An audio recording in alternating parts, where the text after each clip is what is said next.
morning, everybody. Time to start. Good morning and welcome to this Essays Beyond Borders conference, which is organized by the Department of Philology, Literature and Linguistics, Pisa University. And it is organized within the framework of this Erasmus Plus project that involves, as you know, 5 European universities: Malta, which is the leading institution, Ghent, Groningen, Ljubljana, and Pisa. We are honored to have here today our Vice Rector for International Affairs, Professor Giovanni Gronchi, who will extend the Rector's greetings and welcome to you all. So, Giovanni, I'll leave the floor. I thank a lot Professor Roberta Ferrari for the invitation to the beginning of this event. Actually, this is one of the 2 events that cross together. So there is this spring school, and actually the school, summer school, winter school usually, but spring school is better maybe here in Pisa because you can enjoy maybe better the city, and are a means of internationalization which is very powerful. So and on the other hand, I like a lot the title of this project because join 2 things: essays, of which you are experts, and beyond borders. Beyond borders is to go beyond borders and to build bridges among the countries is one of the missions of universities. So that's the reason for which I like a lot. And for the essays, I have to confess you that I make research in science. I am a mathematician, not humanities, but actually even scientists, when they have to put in order their thoughts, they write something.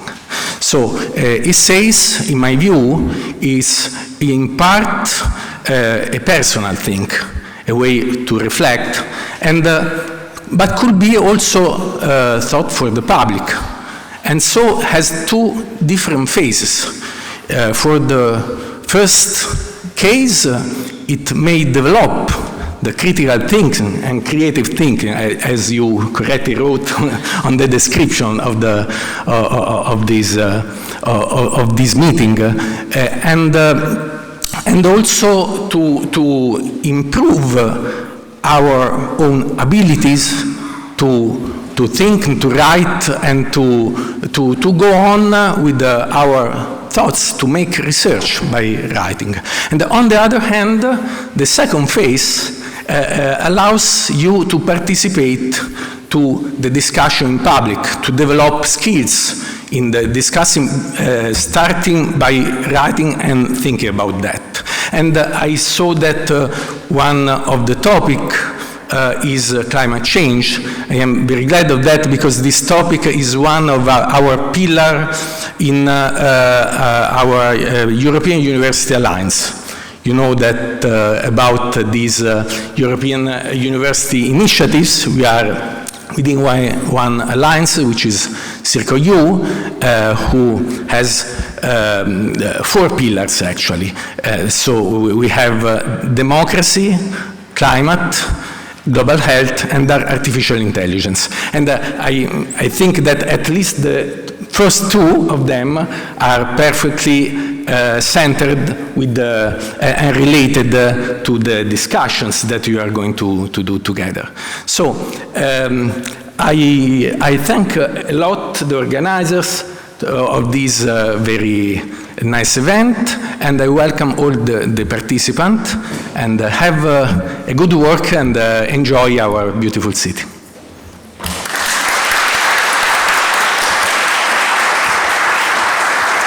Thank you, Giovanni, very much for being here today. It's important that our university supports us in this in this event.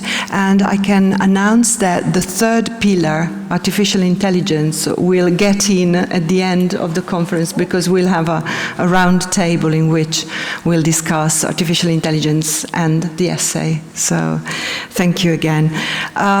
We do hope that you will find this conference stimulating, and that it will be the occasion for a reflection on and a discussion about this fascinating genre that we call, after Montaigne, the essay.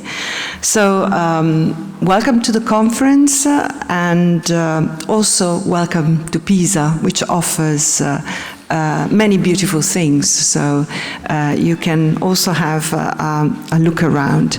I now leave the floor to Mario, just to tell us a few words as a principal investigator of this very beautiful and I think also important project. Thank you, Roberta. I won't take long, maybe a minute, so we can begin with what really matters and we listen to our keynote. I just wanted to thank you, Roberta, thank you, Paolo. Thank you for having us at the Università di Pisa, the Department of Philology, Literature and Linguistics.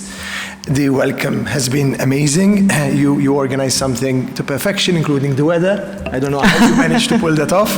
Try hard. So of course, as you know, some of you have been here already for 2 days and have already had 14 hours of workshops and lectures and seminars. But actually now we shift gear, because we now have scholars from Brazil, from the US, from literally beyond the European borders. And what I am looking forward to seeing is this cross-contamination of ideas. You know, essay studies, there are different traditions. We have already seen it in the first few days with an interest in Habermas, right, and public spheres, and on the other hand, interest in the personal essay. Now we're going to add another dimension to that with scholars who are sort of trained in a different way of thinking about the essay. So I'm really looking forward to the kinds of interactions that this can create, essentially. So enjoy the next 2 days. It's going to be a full program. You're going to be, from what I've seen in the first 2 days, well-fed and caffeinated. So I hope that you have the opportunity to talk to each other, to get to know new people, and to benefit from this wonderful event that the Università di Pisa has organized. Thank you very much, Mario. And I've just got a couple of announcements for you. The first one is that in the pedagogy of the essay panel, Gail Hamill won't be here, and the 2 workshops will take place today, workshop 1 and workshop 2, and you can find at the door of each room which things will take place in that room and the time. So, and if you have to upload presentations, please try and do it just before you need them for your panel. So thank you very much again, welcome, and let's start then.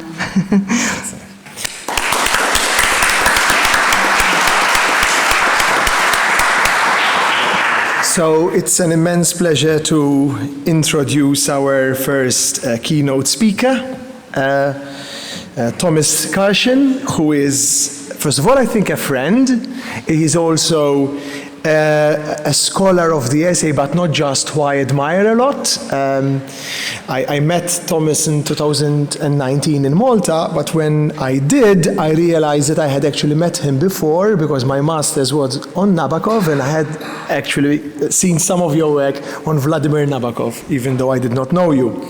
Thomas is Associate Professor of Literature at the University of East Anglia and project lead on the Beyond the Essay Creative Critical Teaching project, which will run from 2026 to 2029 with funding from the British Arts and Humanities Research Council, and which aims to reshape the teaching of literature at school and university levels by reintegrating the creative and the critical. This is a project which we'll hear a bit more about.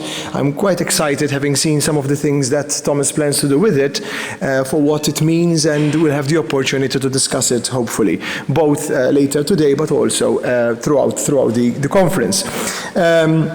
Thomas is co-editor with Catherine Murphy of On Essays, Montaigne to the Present, which was published by Oxford University Press in 2020. I consider that edited volume to be one of the best and the first of a series of volumes on the essay, and in particular, the introduction as well as chapters like Thomas's in that book are essential reading, I think, for anyone interested in the essay. Thomas has published widely on the history and the theory of the essay, including chapter in the Edinburgh Companion to the Essay, of course, which I edited with Bob and Nicole, who will be here at the conference. For us, he wrote a brilliant chapter on the essay and the titles of essays, but he's also got another very interesting chapter in the Cambridge History of the British Essay, which was published in 2024 and edited by Denise Gigante and Jason Childs. Now, we felt that Thomas would be ideal for today, because I think his research has a very significant contemporary relevance. He'll of course explain why in just a second, and you will see what I mean very soon. But essentially, he will be looking at the essay where we often encounter it for the first time, which is in an educational pedagogic context, right? So that will bring a different perspective to our discussion. So please join me in welcoming Thomas to this keynote speech.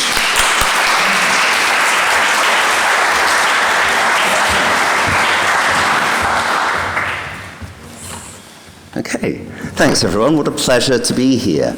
There's a story I like about a Russian dissident who was giving a fiery speech denouncing the Soviet regime and was carted off by the KGB, sent to the Gulag, returned 20 years later to the exact spot where he was giving the speech, and said, "As I was saying before I was so rudely interrupted." I'm reminded of that because it's only 7 years ago exactly that Mario organized the wonderful conference on the essay at the University of Malta, which has been absolutely decisive in my career and my thinking, and did exactly what an academic conference should do, which is bring a new field into being and change everyone's work and thoughts. And so I hope this will do. So I want to say firstly, thank you so much to Mario. There's not many people who've brought an academic field into being. But he has. So it's been a kind of remarkable thing, and it's lovely to see here again all the wonderful people in this unusually friendly academic field, like Bob and Nicole and Patrick, who I met at that wonderful conference in Malta some time ago. And I also want to thank Roberta and Paolo for being involved in organizing this. It's a tremendous labor to organize a conference on this scale. It's a tremendous gift. It's an act of generosity to all of us.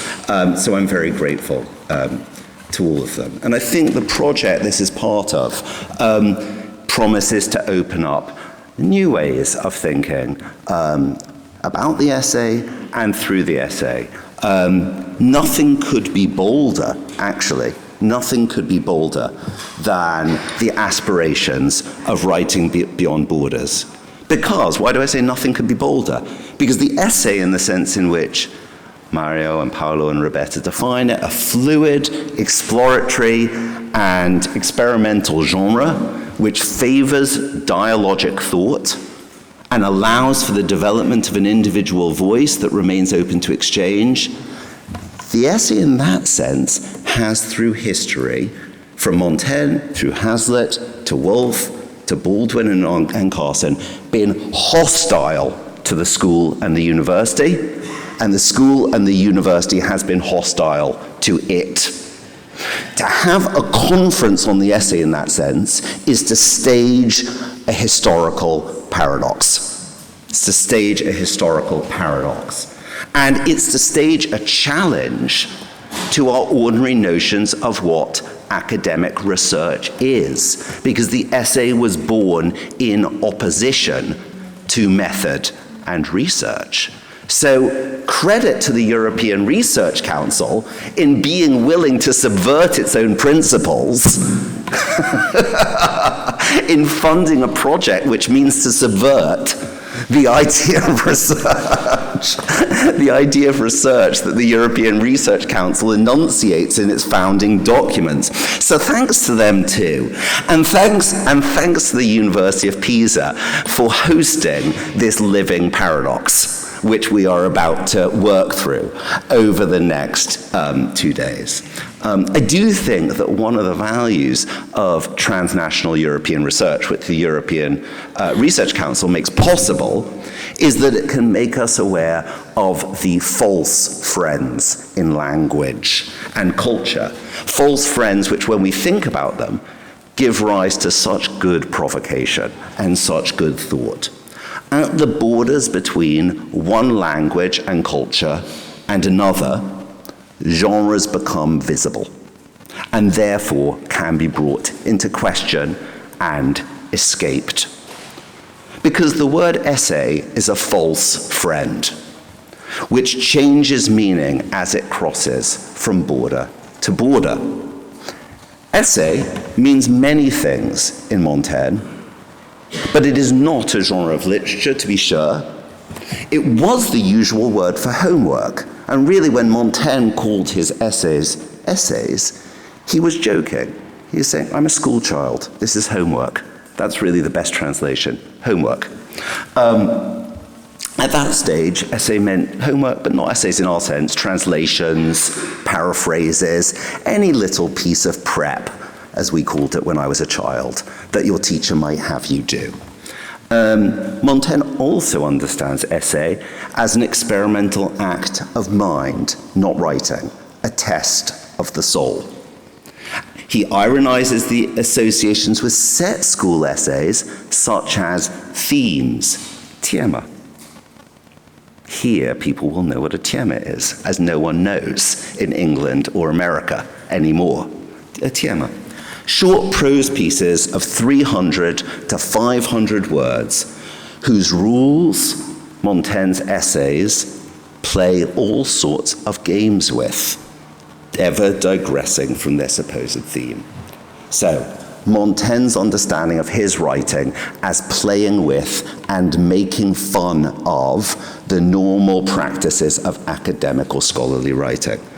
Cicero's way of writing and every other similar way, in other words, normal oratory, such as you're taught to write in schools, seems to be boring. His prefaces, definitions, partitions, etymologies, all the ways we're supposed to write essays in schools, consume the greater part of his work. What life and marrow there is smothered by long-winded preparations. So, the essay only became a genre when it passed from France to England, when Francis Bacon seized the word and inverted it by using it to describe something which was indeed quite like the very themes that Montaigne had aimed to subvert, giving us a fundamental contradiction in the word which we have never left behind in English. So, out of the Baconian model emerges the academic essay I will be talking about today, which is the staple of education in the English-speaking world. But of course, the essay is also a literary form, which is playful, which is anti-academic. That is to say, in the English language, essay is one of those dreamlike words Freud talked about, which means two exactly opposite things. It's like a dream or a nightmare. On the one hand, it is the most anti-methodical, anti-academic, experimental, and personal form. On the other hand, it is the formulaic, methodical, quasi-scientific form which forms the staple of education in the English-speaking world. Romulus and Remus, the two essays. So, the essay as I mean to speak about it today is not principally that fluid, reflective, dialogic form that most of this conference will be about. The essay I am going to be speaking about today is what we can call informally the boring essay. The boring essay is my subject. That is to say, the essay which what I think most people in Britain and America think of when they hear the word essay, which is to say homework, anxiety, deadlines, late nights, humiliation. The methodical, formulaic, exam-driven school and university essay, or as we call it, where I teach, in a deadly phrase, summative assessment. Summative assessment. And I'm really bad at writing essays, by the way. I'll get back to that. I'm terrified of them. The school essay has, in Britain, lately come under attack for its rigidity. This is Kate Bomford. The critical essay is highly formulaic. It necessitates a particular structure, a particular tone, and it has been my experience that students tend to find it difficult, thinking that a special kind of language is required, and there's plenty of research in England about how alienating this is for students, how disadvantaging it is for students who haven't had a particular kind of education. There's a great deal of work being done in England on inclusion in schools, which is focused on moving beyond the formulaic essay. Now, I should say that Kate Bomford, who wrote this, is my collaborator on the project we've just won funding for from the HRC called Beyond the Essay, Creative Critical Teaching, which will be taking place over the next 3 years, involving a great deal of work with schools and universities, conferences at UEA in London on the history of the teaching of literature, leading to the first ever book on the history of teaching of literature from antiquity to the present. So I do invite you all to come. I'm going to use this opportunity to try to build that network. And I should also say, this is the website I run, Creative Critical. I've run this website since, I think, 2020, which is about the relationship between those two things. Now, having said that, I should say, though I've made it sound like I don't hate academic essays. I fear them, but I don't hate them. On the contrary, I love them. I love them. To grow up, as I did in Britain, is to grow up writing essays, is to be born through the essay. As a schoolboy in London, it was the word I used for my first faltering efforts at prose, simple penmanship. Later, it was the term for more ambitious efforts at 16 or 17 at independent thought and argumentation. I remember keenly trying to write an essay on Hamlet, which I still have not finished. And as an undergraduate at Oxford, I was supposed to write 1 or 2 a week. To think was to write an essay. In Britain, to think is to write an essay. We can't imagine thinking in any other way. That's how deeply embedded the essay is in British pedagogical culture. So I am a creature of the essay, born from its matrix. And yet, I have to say, I've never been very good at writing them. Each time I start to write one, I can't remember how to do it.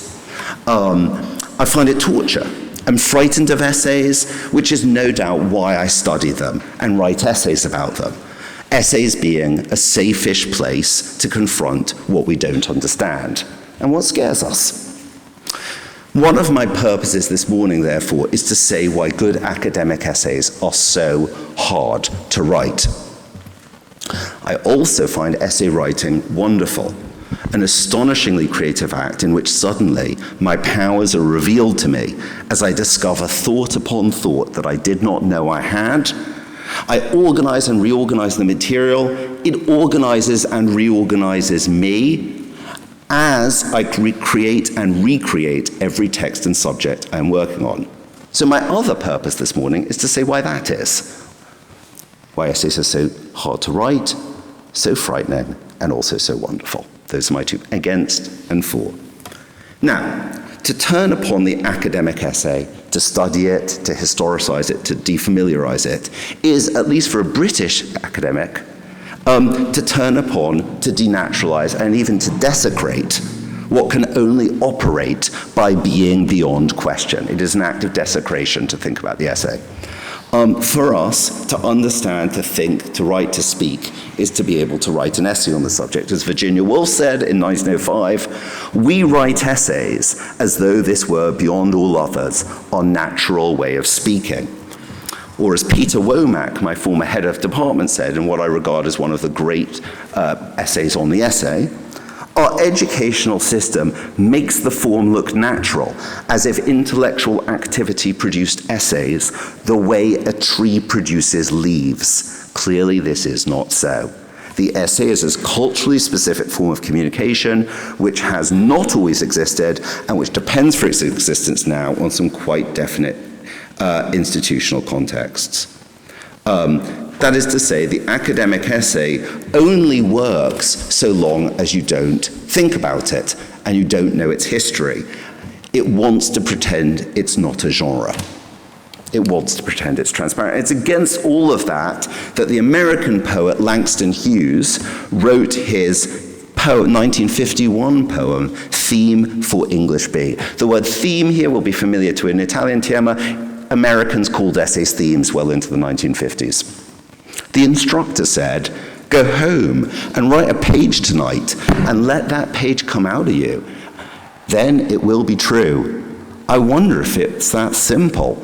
I'm 22, born in Winston-Salem. Being me, it will not be white, but it will be a part of you, instructor. The whiteness of the page is its pretense to being a transparent form of thought. But the pages won't just come out of us like a natural tongue jutting out of the mind's mouth. It belongs to you, instructor, but it may not belong to me. Now, the word Hughes uses here, theme, was the old word for essay, which lingered on in America well into the 1960s. I know people who wrote themes in American schools, but passed out of usage in Britain sometime in the late 19th century. But of course, the word will ring many bells to my Italian audience.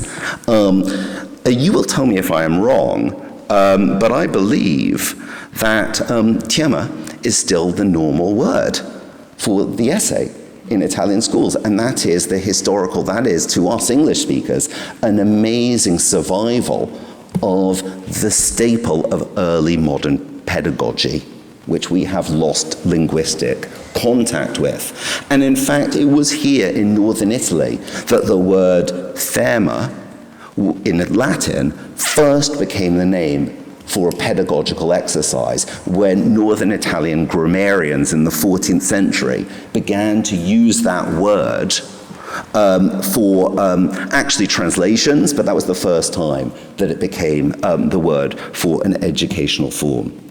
By the 16th century, the theme, or thema in Latin, had become the workhorse of European pedagogy. Montaigne's essays start from the themes he wrote at school and gradually subvert them more and more. That's something that his first translator into English, John Florio, saw, and in his preface he imagines a critic crying out, well, your essays are just men's school themes pieced together. You're just patching together your old homework from school and calling it an essay. And actually, this imaginary critic says, but they're not good essays. They're disjointed, they're broken, they're styling. We did much better at school. You know, we did much better at school. You, Montaigne, you're just messing around. Where's the theme? Where's the order? Where's the partition?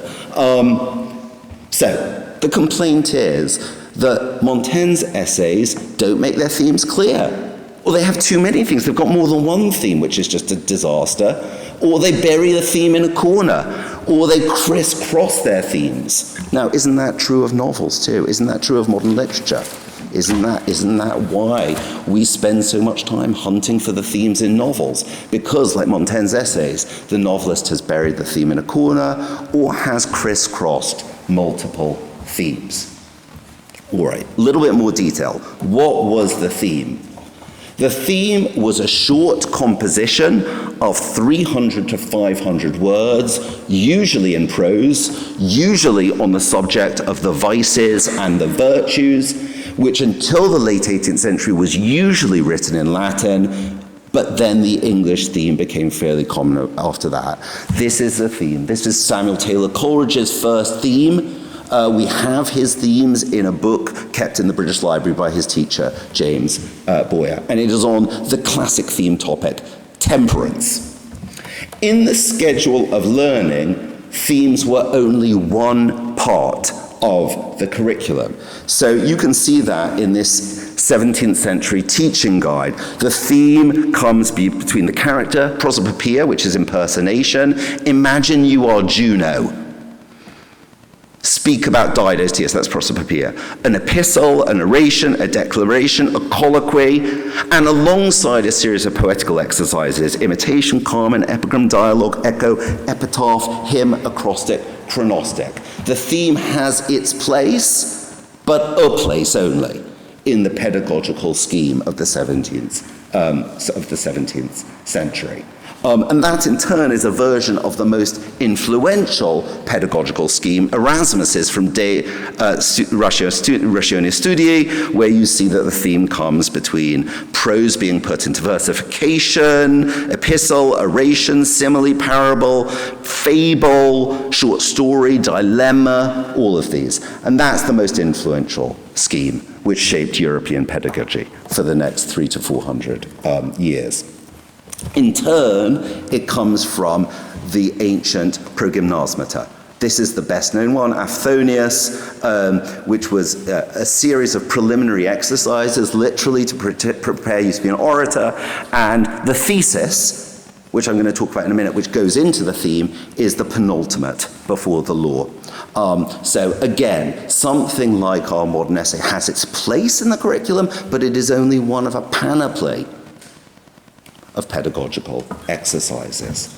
The material for the theme, how did you make a theme? First of all, you were supposed to be keeping a commonplace book of all your reading so that you could gather materials for your theme from your commonplace book. You could even hunt out the arguments you wanted to make by going through your record of ancient authorities. As Quintilian says in the Institutio Horatia, you knew the secret places where arguments reside, and you hunt them out like a hunter hunting out arguments in the pages of Cicero or Lucan or whoever you were reading. Just as, I would argue, AI knows how to combine exactly the right platitudes from the roiling sea of cliché we all swim in. So, the student was expected to gather materials from their commonplace book and then to draw on the six-part structure of the Ciceronian oration and deploy a range of arguments. Okay, so you had your exordium, or your appeal to the reader's attention. That was my joke about the Russian dissident. You had your narratio, or thesis statement, in which the theme was set out. I did that. You had the partitio, in which I jokingly spoke of my against and for. You had the confirmatio, or arguments for the case, and the refutatio, or counter-arguments. Now, I've inverted that by doing against and for, rather than for and against. We'll see whether I have a conclusion. Like Montaigne, I don't like them very much. I prefer questions to come at the end. Now, you see how that maps onto the recommended structure of the modern essay in the English-speaking world. Hook, present your thesis statement, map your essay structure, maintain the thesis statement, outline the date, tie together your main points. My point being that the modern academic essay is still recognizably the Ciceronian oration. That is to say, ultimately its model is a legal speech. A legal speech. Okay, number two. Not only did you have to make it like an oration, but you had to introduce logic. Logic, I won't spend too long on this. There were any number of logical moves you could make as you went from place to place in the argument. Cause, contrary, simile, example, and so on. This is again from Johnson. And number three, John Brinsley, Ludus Literarius, shows this. You also had to introduce rhetoric. You had to introduce metaphors and so on, and the school teacher would mark up the margins for your logic and your metaphors and your oratory. No wonder that we find 17th century school teachers complaining that their students can't do it, just as we complain that our students can't write essays. Erasmus was an idealist who had imposed on European schools a nightmarish educational scheme which was almost impossible to achieve. Like most educational reformers, he was deeply impractical. Deeply impractical. And in fact, the theme was you had to combine logic, oratory, and rhetoric. It was trying to teach three things, never a good idea, at the same time. In fact, the theme was vigorously attacked for the next several hundred years, most famously by Milton and Locke, whose attacks on the theme are quoted hundreds of times, you have to trust me on that, in teaching manuals. This is Milton, who says, it's a preposterous, impossible task, forcing the empty wits of children to compose themes, verses, and orations, which are meant for the ripest judgment. It's like nosebleeds. And you have Locke, who calls it a sort of Egyptian tyranny, to make them bricks who have not yet any of the material. In other words, they don't have any experience. Why the hell are you asking these kids to pontificate on temperance or chastity? They haven't lived. They have no experience. Eventually, in the mid-19th century in Britain and then the States, people began to think they could replace the theme with the non-methodical essay as an educational form. Now, that was a wild thing to think, because the essay had always been the very last thing you would ask kids to write. The very last thing. The most mature, adult, playful, sophisticated, experimental form. Why on earth did they think they could use the essay of all things in schools? Well, first of all, the old theme no longer made any sense in a post-Lockean, empiricist educational world that wanted students not merely to write and speak well and perform set logical exercises, but supposedly to demonstrate independent thought and seek out fresh knowledge. The theme was not intended to be an empiricist educational tool.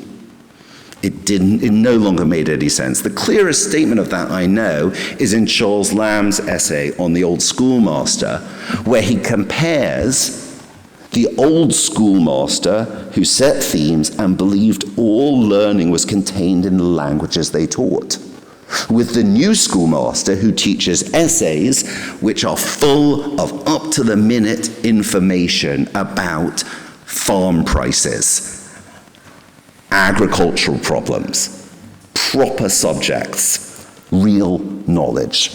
Okay. Whereas the old pedagogical forms trained students in the arts of language and depended on an idea that all knowledge was implicit in language, the new form would be transparent and empirical, and thought would be distinct from language. The essay suited a culture which had replaced imitative knowledge with analytic knowledge. Second, essays did already gesture towards empiricism, as Francis Bacon's had done, although his essays are in fact as militantly anti-methodical as Montaigne's. And they did have an association with science from the 17th century as experiments of truth. So, you begin to get efforts in the 19th century to create essay structures to present a new scientific structure. So in other words, the form of the essay is supposed to map onto the form and structure of the object it's about. Not oratory, not rhetoric, not logic, empirical structure. So you know the shape of your object, you know its parts, you know its distinctions. Your essay structure mimics the structure of your object. I like this, actually, from Avery Forbes, where he says, okay, you're writing an essay about a butterfly, make it look like a butterfly. That's empirical essay structure. Okay. That also, by the way, meant that your attention as an essayist was on the object you were writing about. It was no longer an oratorical performance, and therefore it was no longer directed at a specific audience, which is why when students ask me, who am I writing for, I can't answer them. There's no answer to that question about audience in the modern essay. Third problem. The essay came to replace the theme because it seemed to suit a system that wanted to examine people without assuming prior training. The mid-19th century opening up of the civil service to meritocracy demanded a form of examination which did not assume extensive prior training, and especially as the British civil service wanted to hire people to run India, they called upon Lord Macaulay, amongst others, but especially him, to design the exams for the Indian civil service. Now, Macaulay was one of the best-known essayists of the mid-19th century, himself the author of, I should say, leisurely essays on Bacon and Johnson and many others. But he saw that essays could be set under timed conditions. He did know that there was this association between the essay and writing under strict constraints of time. After all, Addison had had to turn in short essays every week.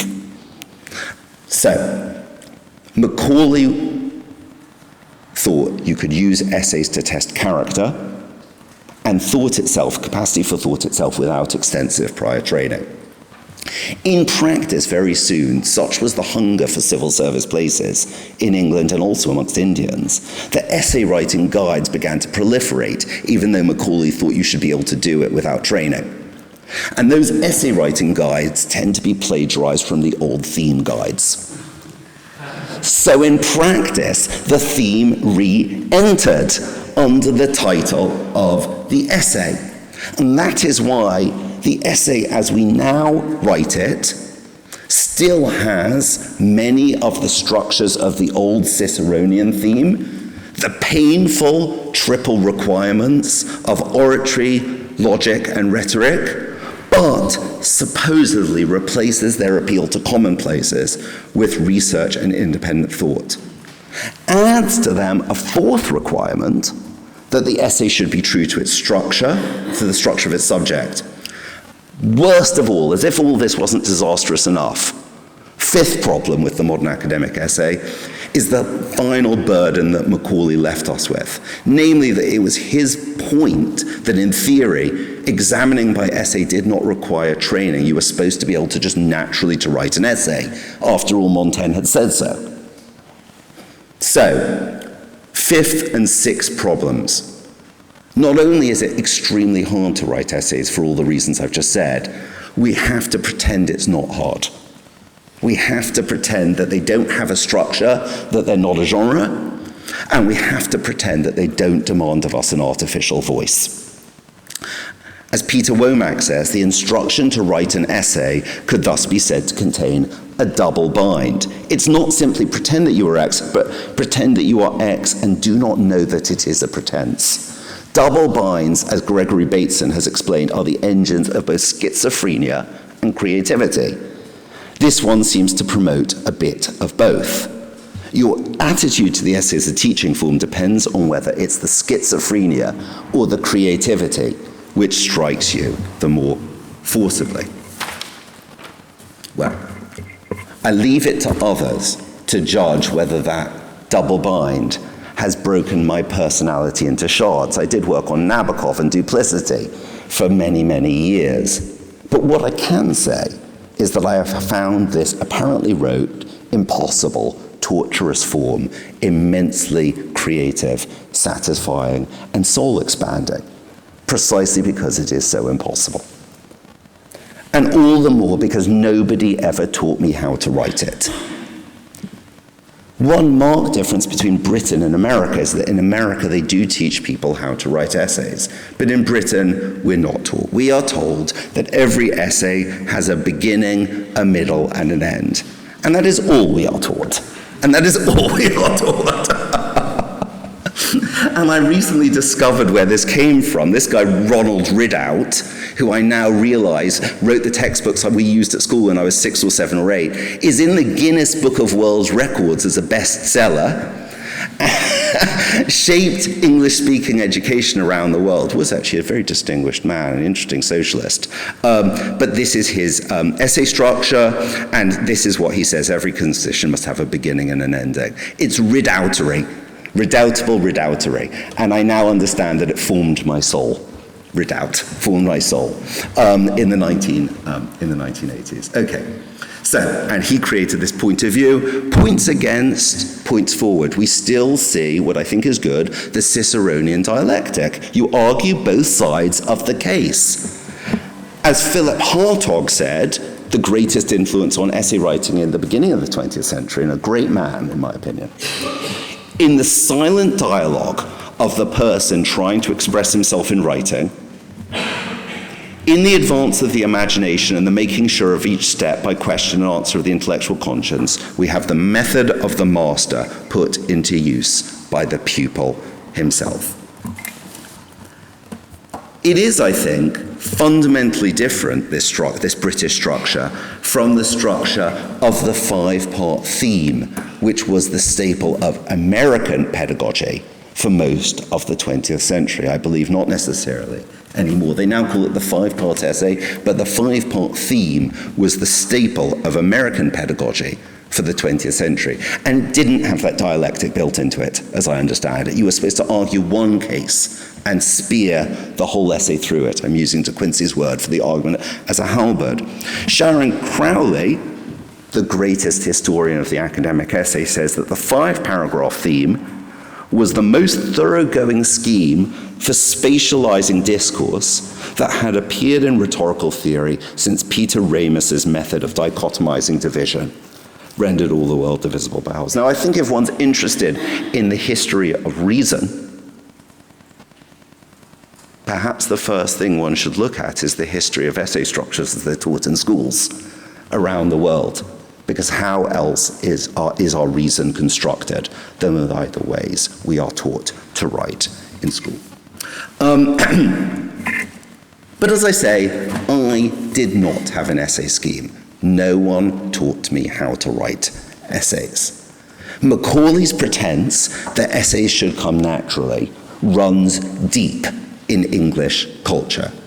I would have to discover for myself again and again how to write an essay, to find a form to match the shape of the material, and yet to drive an argument through from introduction to conclusion like a Ciceronian lawyer arguing the case.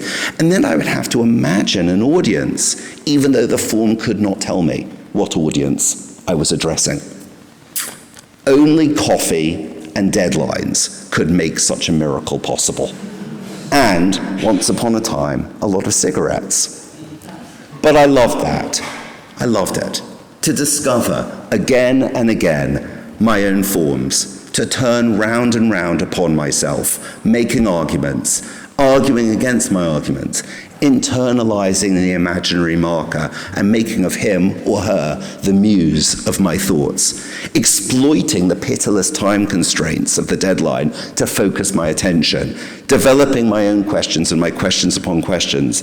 I knew the pleasure De Quincey speaks of in the Elements of Rhetoric, to hang upon one's own thoughts as an object of conscious interest, to play with them, to watch and pursue them through a maze of inversions, evolutions, and harlequin changes. And indeed, we have the theme he wrote at Oxford, which shows him doing all of that as an undergraduate. I still remember the essay I wrote, or tried to write, when I was 16 on Hamlet at school.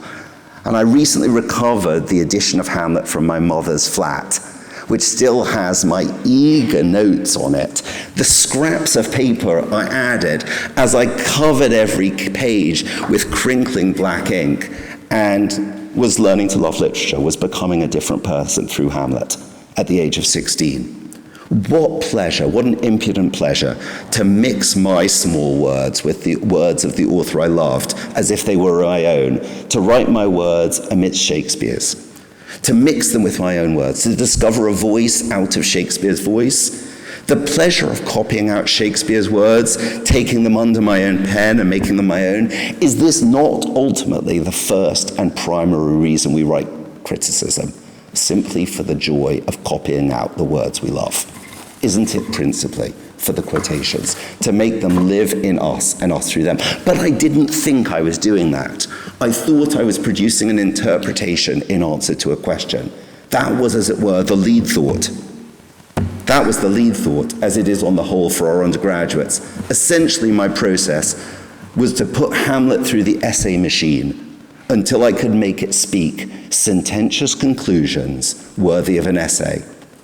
Where Hamlet, by indirection, find directions out, I would reverse that. I would make Hamlet speak like Polonius. Still better, by rewriting Hamlet as an essay, I could turn poetry into the language of power. I could somehow, at one and the same time, be Hamlet and Fortinbras.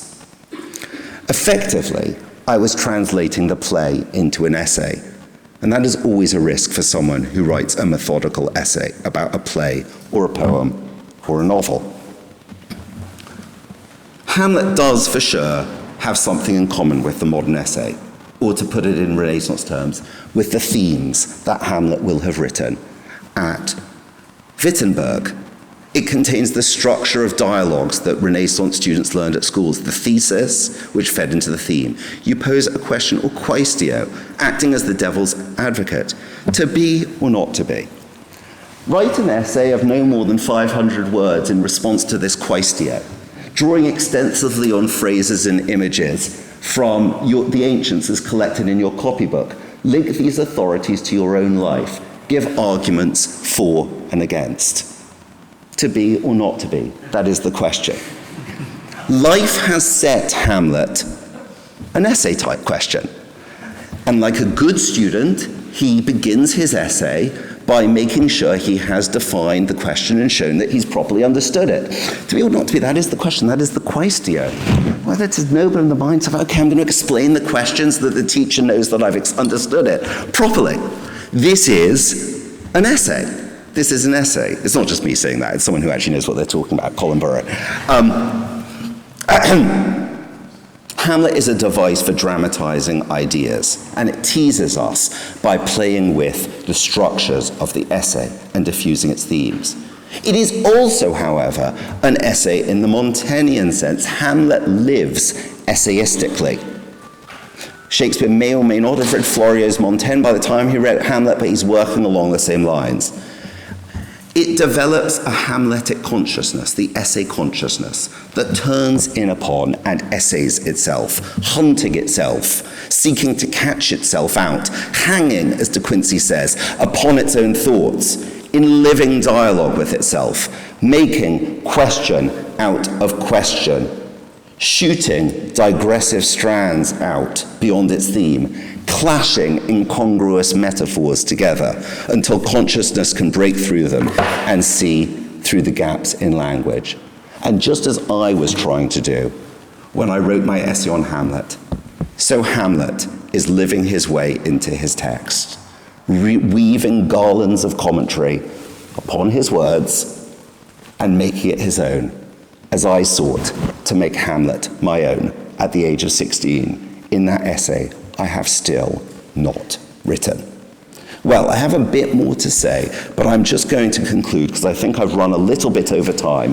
I think I'm just going to conclude. So we can have questions. Exactly, so we can have questions by saying that although I am now working on a project on creative criticism in all the other parts of the syllabus I mentioned, imitation, versification, impersonation, all the things the essay sat alongside. I certainly do not want to reject the academic essay, which I love and admire. I simply want to return it to the place it occupied in the Renaissance curriculum, where it sat alongside many other pedagogical forms. But I would like to invite anyone who's interested in being part of this project to log in, give us your name and email so you can hear about it. Thank you.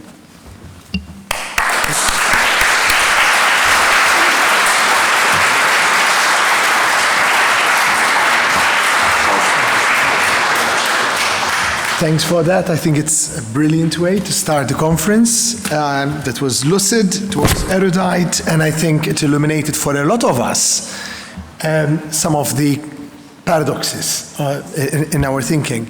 I'm sure there are I have many questions, but we can discuss them later. So I will, of course, give precedence to anyone in the audience who would like to comment, who would like to ask anything about this topic to Tommy. Would anyone like to begin? I'm a child of redoubt, and it proved to be the foundation of the way that I worked. Yeah. Can I make a plea? I don't know whether you've considered this, that one of the masterpieces of English literature from at least the time of James I of England is the essay or the judgment or the opinion of the civil courts in England.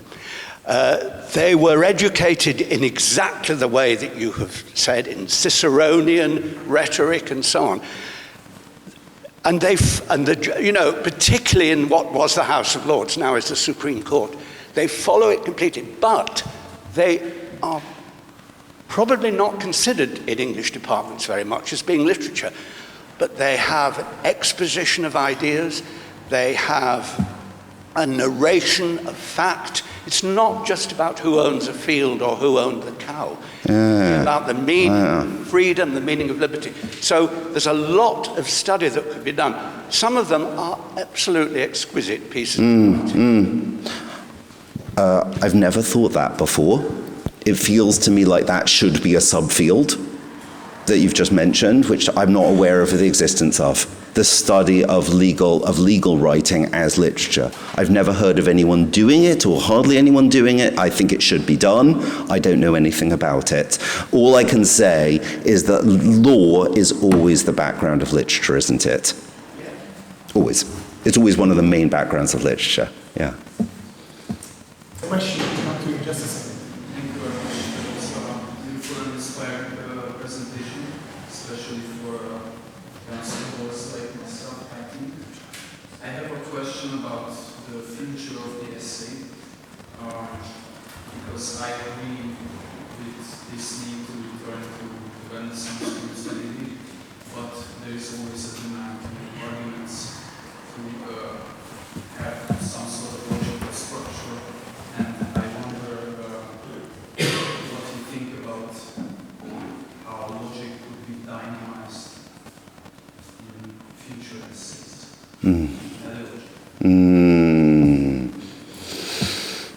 What I didn't do in this talk was to distinguish between the essay as written about literature and the essay in all the other disciplines of the humanities. I'm an English professor. I'm thinking about how my students engage with literature. And in that context, especially, I think there are many other academic forms apart from the essay, such as imitation and versification and transformation of form, which are important, as well indeed as essay writing and logic making, as they would be in every other discipline. Well, I'm certainly not trying to get rid of the essay. I agree with you. I tried to, for the purposes of humor and clarity, I exaggerated my critique of the academic essay. It has many virtues, and not only the perverse virtues that I indicated at the end, that secretly it's a form of imitation, but also the virtues you indicate, that we do, of course, want to inculcate critical, logical thought in students.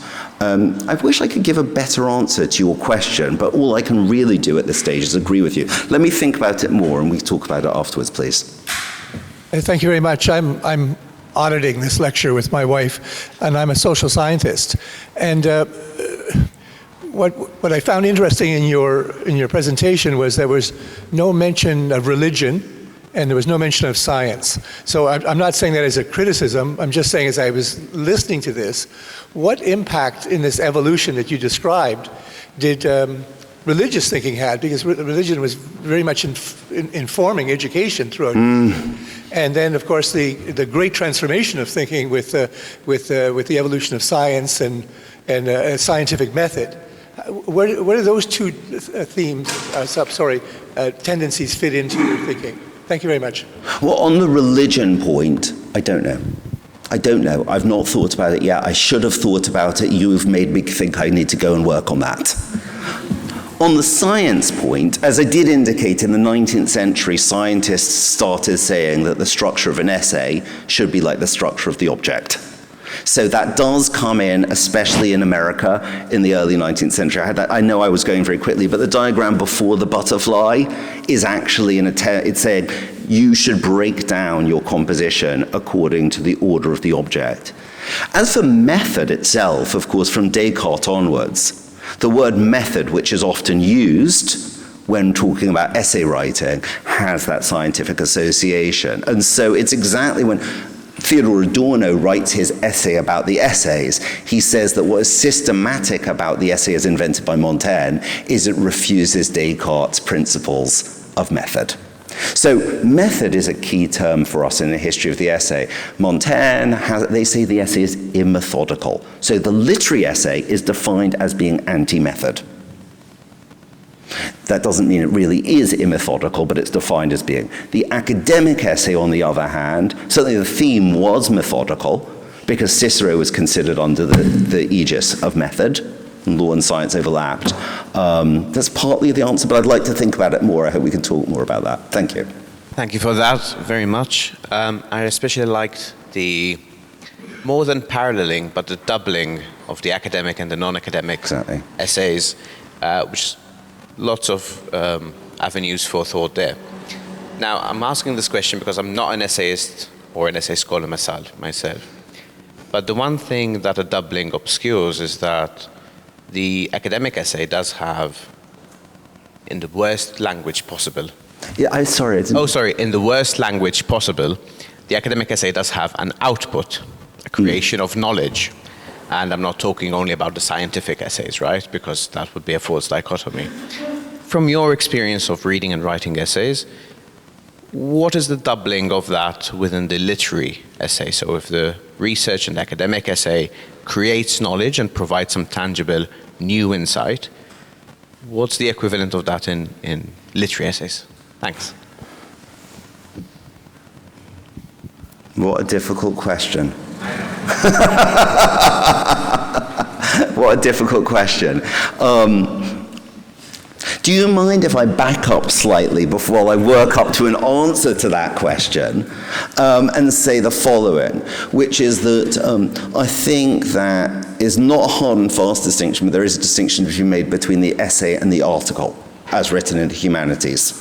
So I would say that, generally speaking, people in the humanities call it an article when they're pretending to be scientists, and they call it an essay when they want to pretend to be poets or novelists.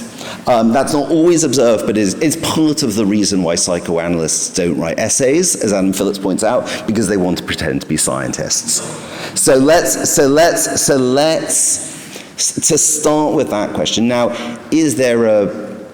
Yes, I agree with you. The article means to leave a deposit behind which is external to its own language.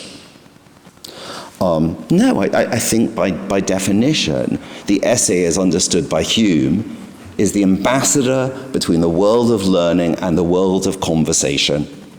And therefore, its fruit, not output, its fruit is a subtle shift in public language and conversation.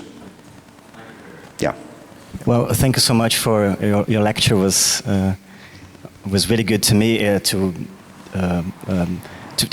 see you talking, because I've read a lot of what you've written, and it was. My question is, there is a kind of a powerful image in the essay to be able to hold opposite ideas in the mind. This image, you see that in Hazlitt, in Virginia Woolf. Yeah. More recently, Philip Lopate also talks about this. And of course, we can connect this with the Ciceronian rhetoric idea of for and against, as you did. But in the essay, as a literary form, this appears completely different from the academic essay. Because it seems to me that when you present the for and against, or it's more than presenting the for and against, is to hold opposite ideas in the mind, to be in two minds also. And in this aspect, how can you, what are the points of, what are the borders between these two? Because it seems to be completely different things. You're not just presenting the for argument and the against as in the academic. You were truly in two minds. So, I don't know, it seems that the academic essay doesn't...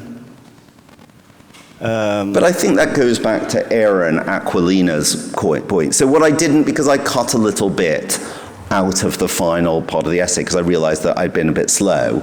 What I didn't say is that it seems to me that if we have on the one hand the literary essay and on the other hand the academic essay, they're not just Romulus and Remus, they're Siamese twins.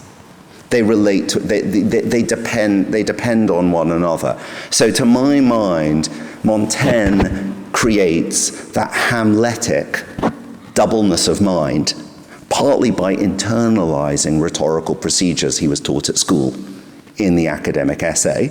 I agree with you that when we psychologize that doubleness and become two to ourselves, the boundary between my first self and my second self is porous. I agree. It's not so sharp anymore. But one does learn that. I did find for myself in my life that I learned to be two people by learning to write essays at school. That's the connection for me between my work on Nabokov and my work on the essay, as well as play. I think that's a question. Yes. Well, thank you very much. Really enjoyed the presentation. I just had a question about the method or anti-method, because Adorno also said it proceeds methodically unmethodical. Yes. There's also some scholars referring to unmethodological method. Yes. And I'm mostly interested in, for instance, Erikson placing it in the philosophy of science, this potential of the essay for paradigm shifts, focusing on the anomalies in normal science. How would you relate to that, the method against method and this unmethodical method?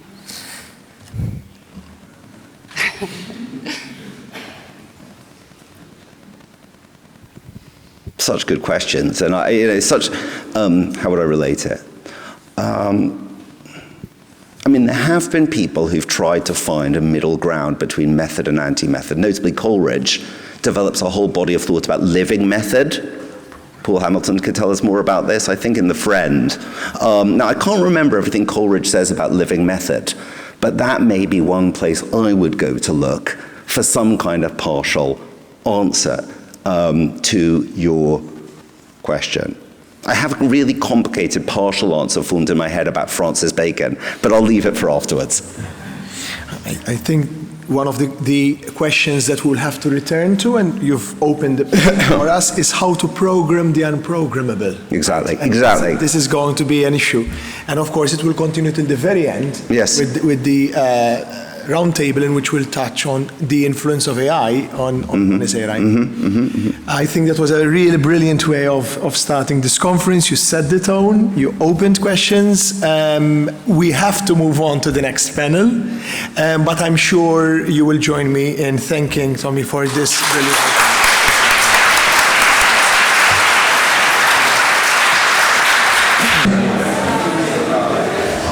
So, good morning to everyone.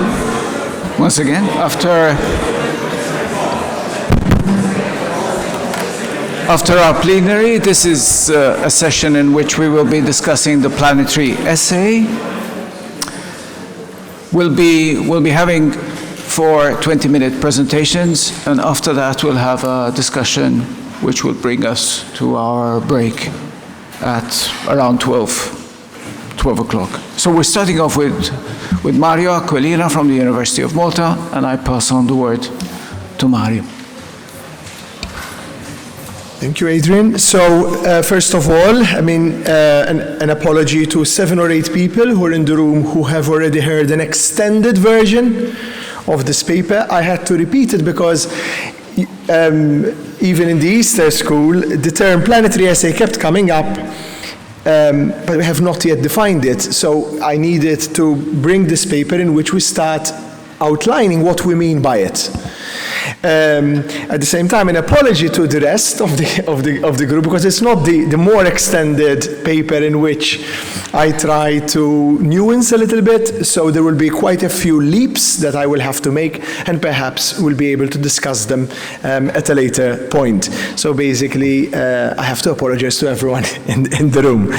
Okay, so what is this term? The term planetary essay, as far as I know, is something which we came up with in our discussions, but it doesn't have one single meaning. Let's say it's a way of thinking about the essay, and that's what I hope our papers together will show you.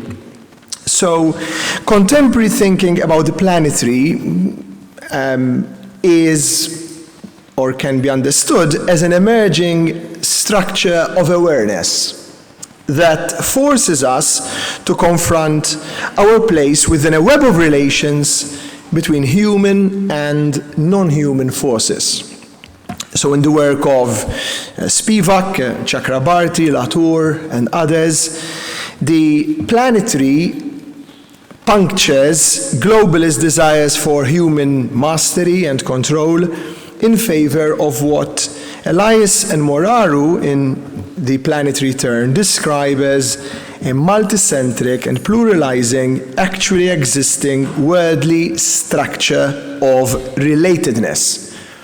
Planetary thinking can thus be described as non-totalist, non-homogenizing, and anti-hegemonic, and it requires us to move between scales, from the immediacy of human experience to the vastly wider temporal and spatial scales of the non-human, but also the vastly smaller scale of microbial and subatomic processes. Today I will argue that some of these requirements resonate quite strongly with the essay and the essayistic as a mode of thinking. I will use the term planetary essay in a number of ways, but I highlight essentially three ways of thinking about this term. Firstly, and most obviously, the term refers to a body of essays, these could be critical essays or creative works, that address planetary themes in some way. The second is a kind of way of thinking. We might conceive of planetary thinking itself as essayistic. And if we do so, we pronounce the word essay as a verb, therefore essay, as a way of trying, as a way of attempting. The planetary essay, then, comes to mean the planetary conceived as a thought experiment. Thirdly, thinking of the planetary essay, I argue, puts pressure now on some of the essays as a genre most enduring assumptions. I ask, what happens to our thinking of the essay when the form is launched into orbit or crushed into microbial materialities, or when its perspectives move beyond its reliance on the eye of the essayist? The personal essay's reliance on the eye is well documented in the history of the form, at least since Michel de Montaigne, of course, who is often associated, as you know, with the beginning of the essay.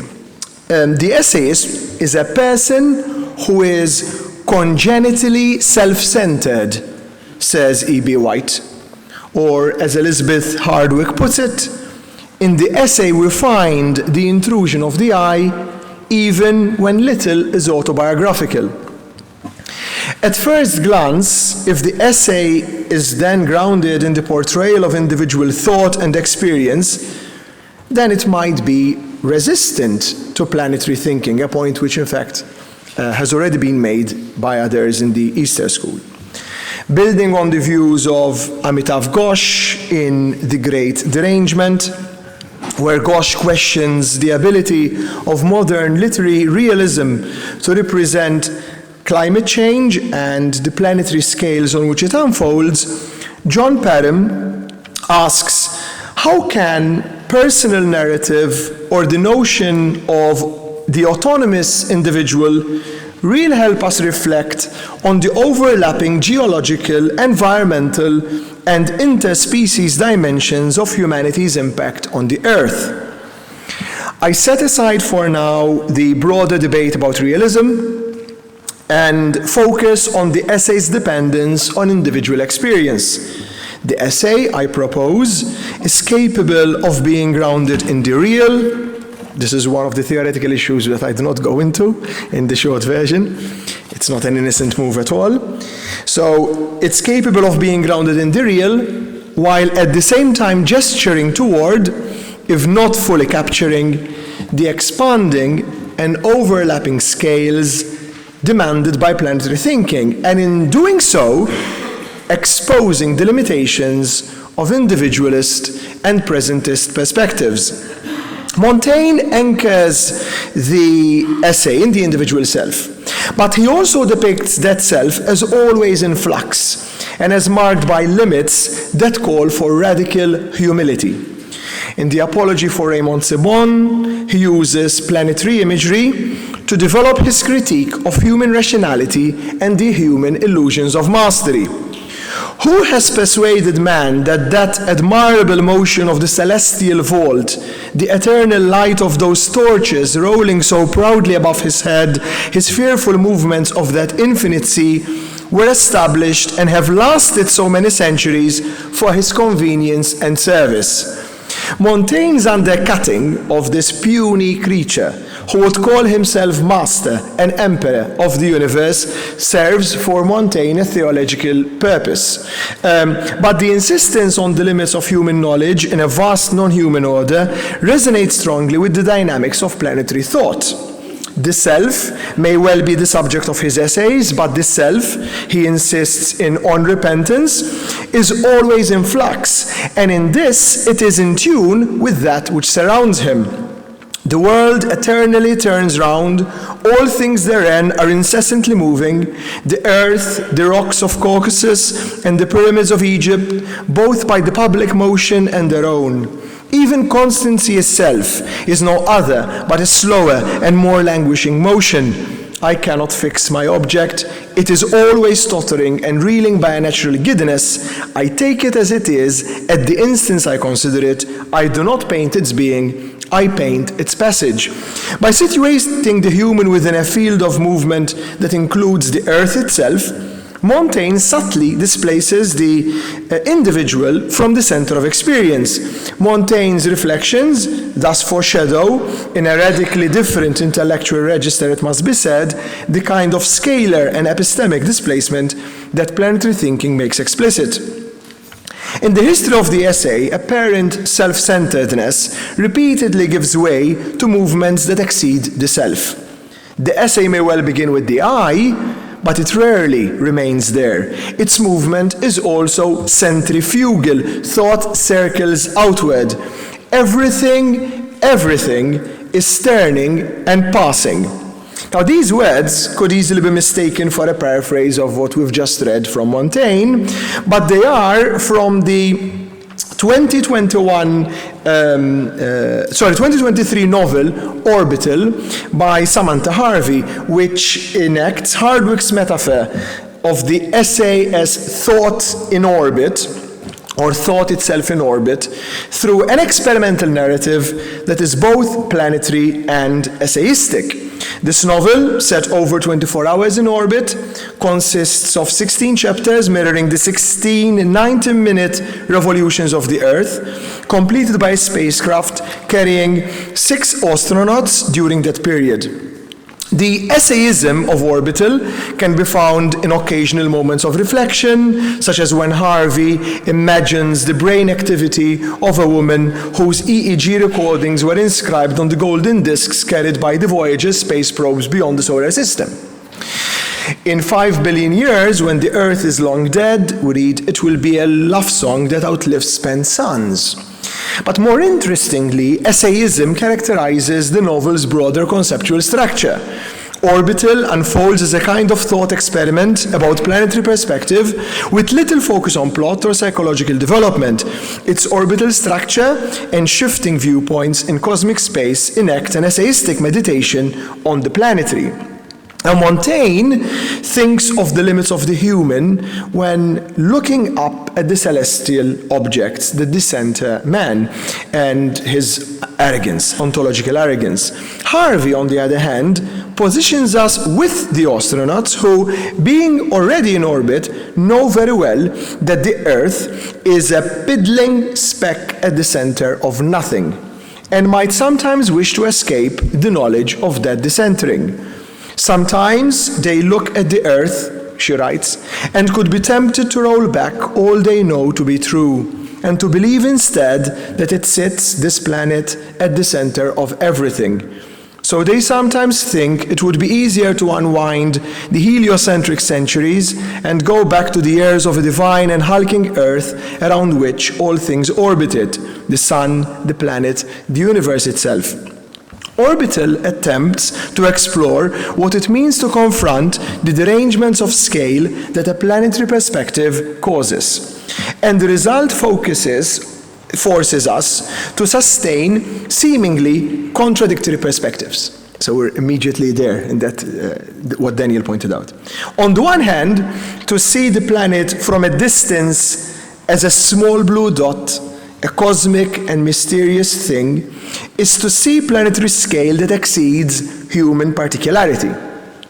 From the spacecraft, the astronauts see the humanless simplicity of land and sea, the planets in different turning and in different space.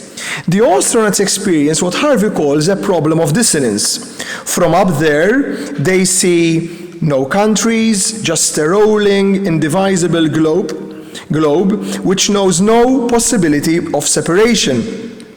But they simultaneously also see, in the polluted seas and disintegrating glaciers, how that human presence is a force so great that it has shaped every single thing on the surface of the Earth.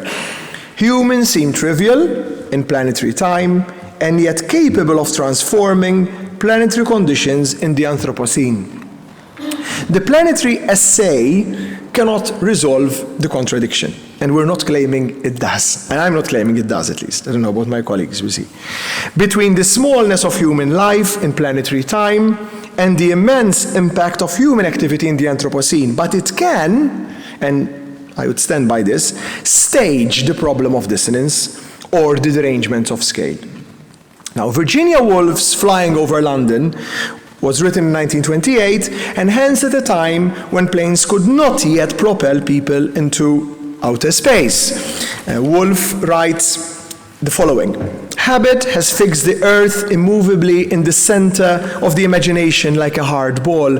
Everything is made to the scale of houses and streets. And as one rises up into the sky, as the sky pours down over one, this little hard granular knob with its carvings and frettings, the soul scrambles, loses its domes, its pinnacles, its firesides, its habits, and one becomes conscious of being a little mammal, hot-blooded, hard-boned, with a clot of red blood in one's body, trespassing up here in a fine air, repugnant to it, unclean, antipathetic. This perspectival shift, revealed at the end of the essay to have been purely a thought experiment, right, and the flight of the imagination, therefore, disrupts our usual relationship with the planet. In this sense, Flying Over London is a planetary essay, anticipating the kind of scalar displacements that later technologies would make materially more possible. The effect is at least twofold. The world is no longer what it was before, and we become something else, less grandiose and more akin to a little creature. As the essay progresses, the scalar shift becomes even more radical. The imaginary flight rises higher up to a point from where everything gains a ghastly coating of uncanny light.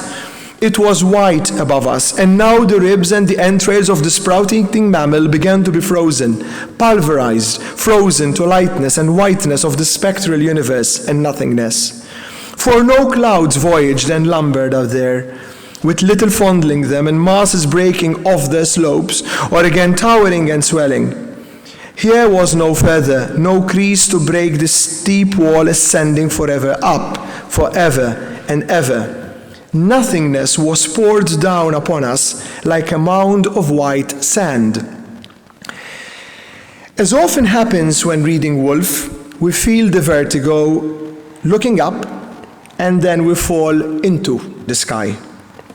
Woolf's imagined flight makes us confront not only a radically different spatial scale, seeing the world differently, but also a disconcerting temporal one, as we risk getting lost deep in the forever and ever.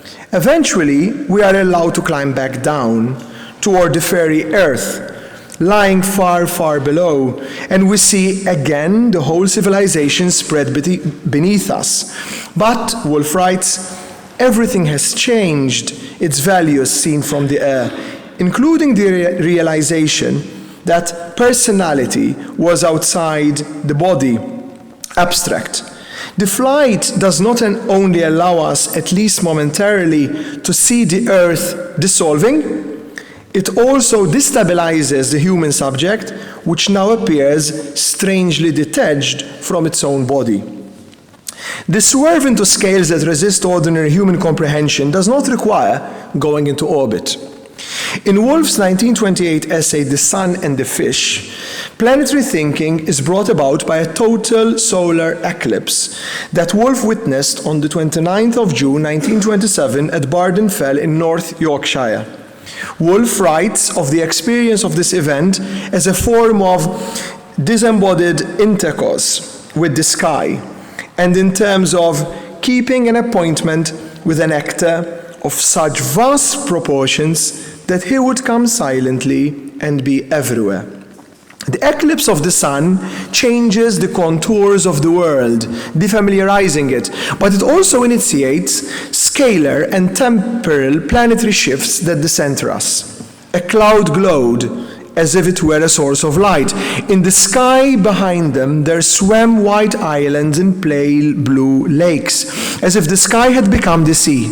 And in front of them, a soft snow bank had masked itself, as if the clouds had turned summer to winter landscape. Sky becomes land, clouds become snow.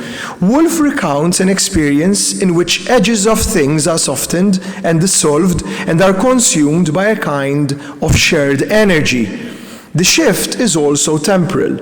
Woolf writes how witnessing the eclipse, we were very, very old. We were men and women of the primeval world come to salute the dawn, thus taking us back in time. And then she takes us forward to the edges of extinction. So the light turned and healed over and went out, she writes. This was the end. The flesh and blood of the world was dead, and only the skeleton was left.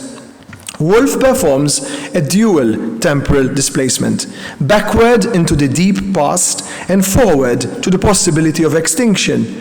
The eclipse anthropomorphizes the world, turning it into a dead body, but the human in turn is depersonalized, disembodied.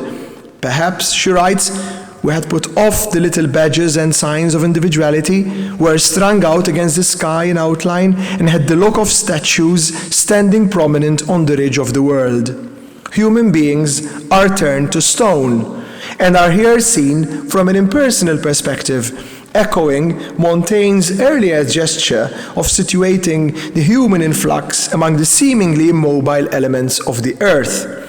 The end of the eclipse in The Sun and the Fish does not bring the end of the planetary shift, and the essay continues with the eye in pursuit of some logic of its own. And in so looking, the eye turns to another moment, this time set in the Zoological Gardens in London on a hot summer day. Here, Woolf writes, we are immersed in a temporal world. Time seems to have stopped, and we are in the presence of immortality. The tumult of the world has fallen from us like a crumbling cloud.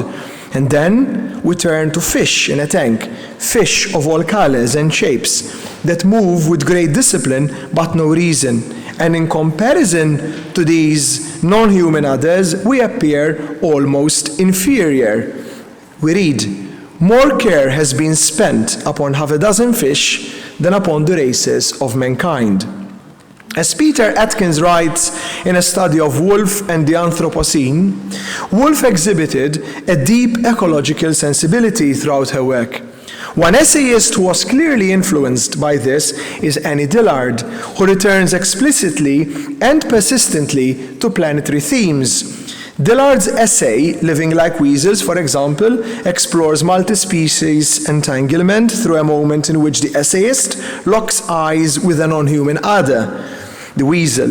This brief exchange, which also echoes Ted Hughes' poems, for example, on human-animal encounters, felled the forest, we read, moved the fields, and drained the pond, the world dismantled and tumbled into that black hole of eyes. It collapses the ordinary hierarchy between observer and observed. The human subject, who believes herself to be the center of perception, suddenly finds that perception reorganized by the presence of another form of life. It is difficult not to hear the echoes of Woolf's The Sun and the Fish in Dillard's well-known essay, Total Eclipse. As Hilary Thompson argues, solar eclipses offer a glimpse of planetary life's extensions, and thus are particularly relevant for the exploration of planetary themes. The opening lines of the essay recount the car journey to Washington State to observe the 1979 eclipse from a mountain, and thus immediately recall Woolf's own pilgrimage to Barden Fell in Yorkshire for the eclipse of 1927.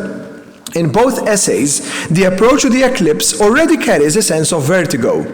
The journey itself seems to begin the fallout of ordinary perception that the celestial event will soon intensify. It had been like dying, that sliding down the mountain pass. It had been like the death of someone, irrational, that sliding down the mountain pass and into the region of dread.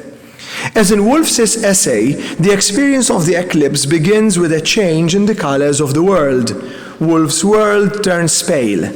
Dillard's turns lusterless yellow, then deepened to indigo, a color never seen, and finally to platinum, with metallic hues that Dillard feels are wrong. The terrifyingly unfamiliar celestial event has a deep effect on the essayist's vision, and it throws her back in time. My mind was going out. My eyes were receding, the way galaxies recede to the rim of space. Gary, her husband, was light years away, gesturing inside a circle of darkness down the wrong end of a telescope. The temporal dislocation, as in Woolf's essay, is not only an imaginative return to primordial times, but also simultaneously a lunging forward in time, post-extinction of the individual. The sight of him, familiar and wrong, was something I was remembering from centuries hence, from the other side of death. Yes, that is the way he used to look when we were living. We had all started down a chute of time. I have the conclusion, maybe 2 minutes. Within this whirlwind of spatial and temporal derangement, the essayist becomes other and loses track of her own and her husband's individual histories as they become inseparable from the planet. There was no world, were the worlds that people rotating and orbiting around and around, embedded in the planet's crust, while the Earth told down. Our minds were light years distant, forgetful of almost everything.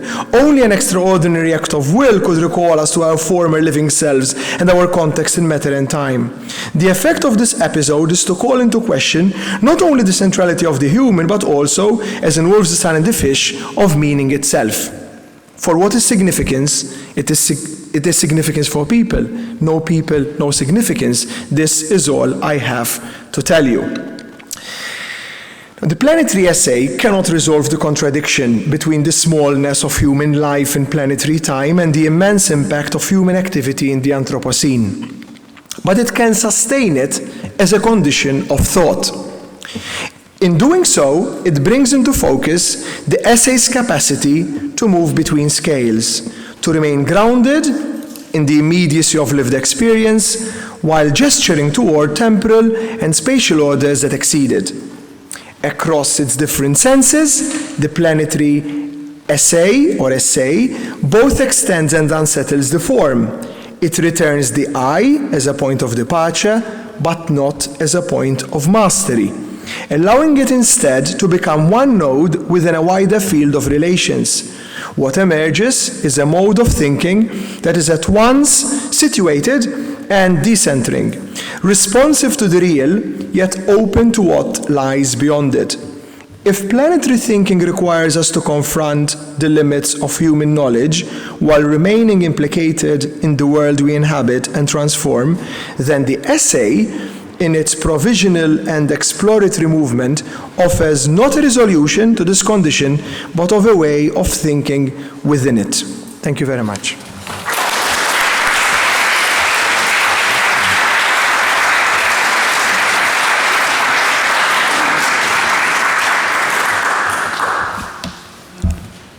So the next speaker is Thijs Lijster, and we'll move on immediately.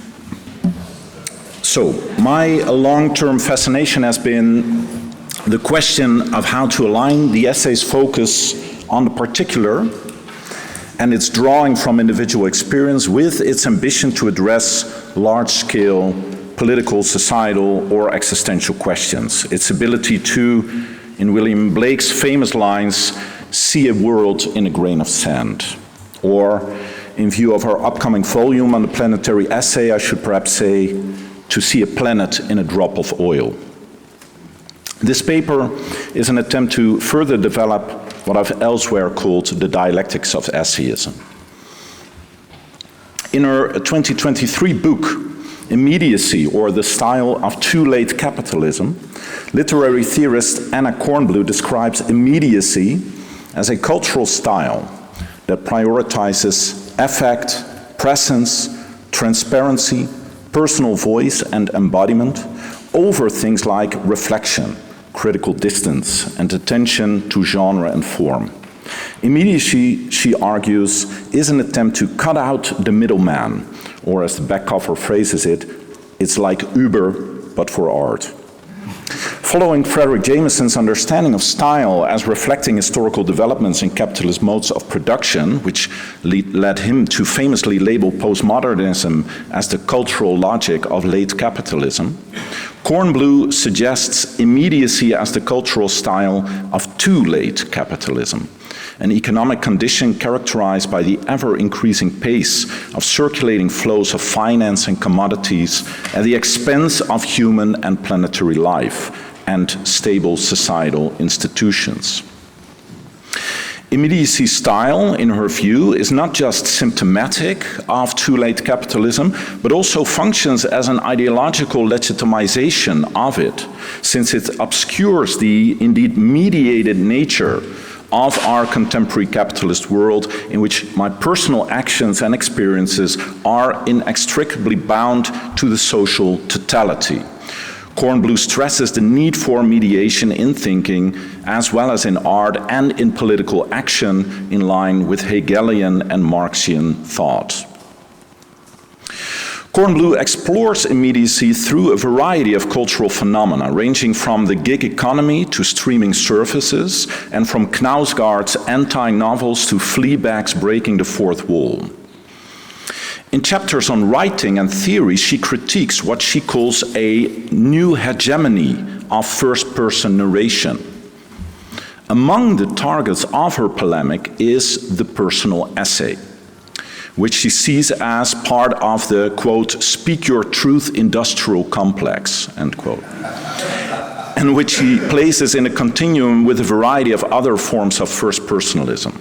And I quote from Kornblue: autofiction, first-person fiction, memoir, social media, and the personal essay comprise a continuum of auto-emission, indicating how much of literary production follows the human capital ideology that makes of quotidian well-being a mandate to optimize one's inner material and to actualize the self, and how much contemporary literature is constituted by its rejection of mediation.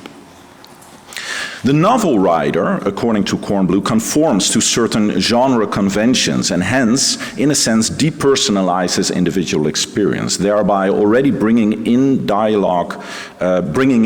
dialogue with the social whole, a dialogue that is mediated through form.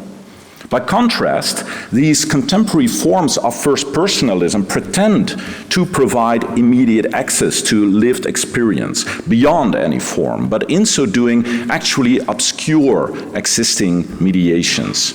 Examples that she mentions are Paul Preciado, Sarah Ahmed, Mackenzie Wark, and Maggie Nelson. In discussing the latter, Kornblue writes, and I quote, "In its blur, auto-theory and auto-fiction function as two names for the same thing, wilding against genre, against theory, against fiction, against mediation." My intention here is not to start a polemic against Kornblue's already very polemical book. In fact, I am mostly sympathetic to her diagnosis of immediacy as the cultural style of too late capitalism and of the Anthropocene. However, I am critical of her haphazard rejection of first-personalism in general and that of the essay specifically. Her critique, I would like to argue, is strangely undialectical for someone emphasizing the need for dialectical thinking and mediation in theory. In dialogue with Kornblue, as well as some of the authors that have informed her analysis, such as Hegel and Adorno, I want to thus further explore the relation between essayism and mediation. In emphasizing the need for mediation, Kornblue refers to Hegel, who indeed is the thinker who perhaps more than any other prioritizes relationality. This is my favorite Hegel meme, which I take any opportunity to share. For Hegel, a knowledge and consciousness of the particular is possible only when it's mediated through the whole, the universal. Hegel's phenomenology of spirit famously starts with a section on sense certainty, the naive belief that we can have an immediate knowledge on what appears before our senses, as in the thought that I see this thing before my eyes, which means I have knowledge of it. Hegel goes on to explain that, in fact, notions such as this, here, now, and even I already involve all kinds of intricate conceptual operations and categorizations, which in turn are historically and socially conditioned. What I take to be an immediate awareness is thus, in fact, mediated through concepts, through self-consciousness, through the total social process, and eventually through what Hegel calls absolute spirit. There's no need to delve too deeply in Hegel, but there is one important aspect that I want to highlight. Despite Hegel's emphasis on mediation, it was never his intention to reject the immediacy of sense certainty as an invalid or invaluable experience. Rather, he argued that we had to understand it as a moment in a thought process, a crucial piece of the puzzle, so to speak. This is something quite different than Kornblue's negative evaluation or outright rejection of immediacy. She opens her book with a Hegel quote that expresses precisely this, namely, quote, "Immediacy itself is essentially mediated," end quote. However, she herself seems to forget about this by contrasting, in indeed rather undialectical fashion, immediacy and mediation. I would want to argue that the point is not so much to commit oneself to mediation as the supreme theoretical position, but rather to demonstrate how the particular moment, from and through an understanding of it, leads us to an understanding of totality, and vice versa. As Jensen Souther argues in his review of Kornblue's book, and I quote, "We need not start from a commitment to mediation as our choice analytical bludgeon, but imminently derive the necessity of mediation from the originary standpoint of immediacy," end quote. This becomes all the more clear when we turn to Adorno, who is also referred to by Kornblue. She quotes from Negative Dialectics, where Adorno described philosophical thought as, quote, "a revolt against being importuned to bow to everything immediate," end quote. Adorno, like Hegel, indeed always emphasized the need for mediation. However, he was at the same time highly critical of tendencies in philosophical thought that prioritized universality while overlooking the individual moment. Elsewhere, in negative dialectics, you can always find another Adorno quote, so to say. He says the following: "There is nothing that is not mediated, and yet, as Hegel, there is nothing that is not mediated, and yet, as Hegel emphasized, mediation must always refer to some mediated thing, without which there would be no mediation." Adorno argued that thinking should have attention for particularity and for those aspects of phenomena that could not be completely subsumed under the existing categories of thought. In a famous reversal of Hegel's "Das Wahre ist das Ganze," the true is the whole, Adorno stated that the whole is the false. Particularity is the locus of tension, of that which resists the social totality. And for Adorno, this is not a mere metaphysical assumption or methodological principle, but also the social reality in a late or too late capitalist society governed by exchange and fungibility. It was precisely for that reason that he valued the essay as form, an appreciation not mentioned by Kornblue. As Adorno argues in the essay as form, the essay mediates not only between art and science, but also between the particular and the universal, between individual experience and social totality, and we could add between immediacy and mediation. The essay, as Adorno understands it, differs from the Hegelian-style philosophical system in that it doesn't pretend to offer an exhaustive account of reality or thinking, and it deviates from Cartesian method by not moving step by step from the simplest to the most complex, but rather by acknowledging that and analyzing how the seemingly simple already contains within itself the most complex. The latter applies also to particular experience, about which Adorno says the following in what I consider a crucial passage: "The relation to experience, and from it the essay takes as much substance as does traditional theory from its categories, is a relation to all of history. Merely individual experience, in which consciousness begins with what is nearest to it, is itself mediated by the all-encompassing experience of historical humanity." All of this makes the essay, according to Adorno and Pace, Kornblue, the critical and dialectical form par excellence. And I would argue that this is all the more true in our present world and with regard to contemporary planetary issues. Planetary issues like climate change require us to, as it were, zoom in and zoom out at the same time.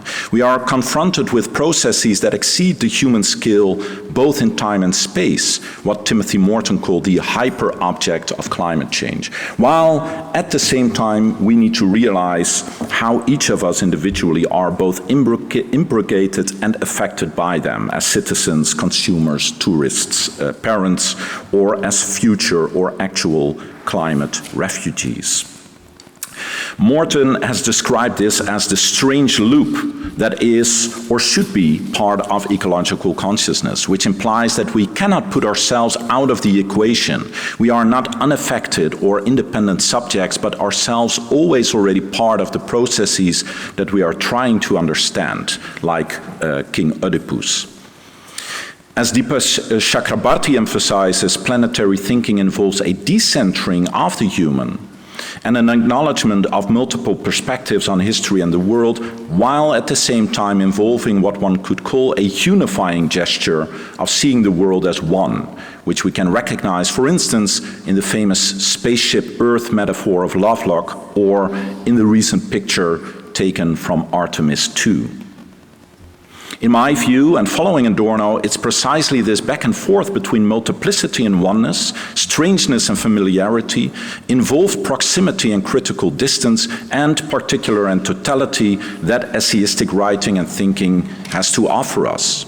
As Adorno writes in the essay as form, and I quote again, rather than reducing the artifact, the essay immerses itself in cultural phenomena as in a second nature, a second immediacy, in order, through persistence, to remove the illusion of immediacy. Now, all of this might sound rather theoretical and abstract, indeed rather mediated. So let me turn to an actual essay and essayist to illustrate what I mean. Since one of the authors critically assessed by Kornblue is Maggie Nelson, I would like to discuss one of her essays through the above lens of the essay as a dialectical form and through what we have called the planetary essay. In her 2021 essay, Riding the Blinds, Maggie Nelson discusses the challenge of navigating between the paralyzing consciousness of climate destruction and moments of happiness she experiences with her 3-year-old son. The essay opens with a powerful scene. Nelson and her 3-year-old son visit the his favorite amusement park, a place called Travel Town, where he experienced the utmost joy in pretending he's the operator of a gigantic steam locomotive, while Nelson in turn finds happiness in her son's enjoyment. At the same time, she recalls Timothy Morton's statement that, quote, the end of the world has already occurred, end quote. When James Watt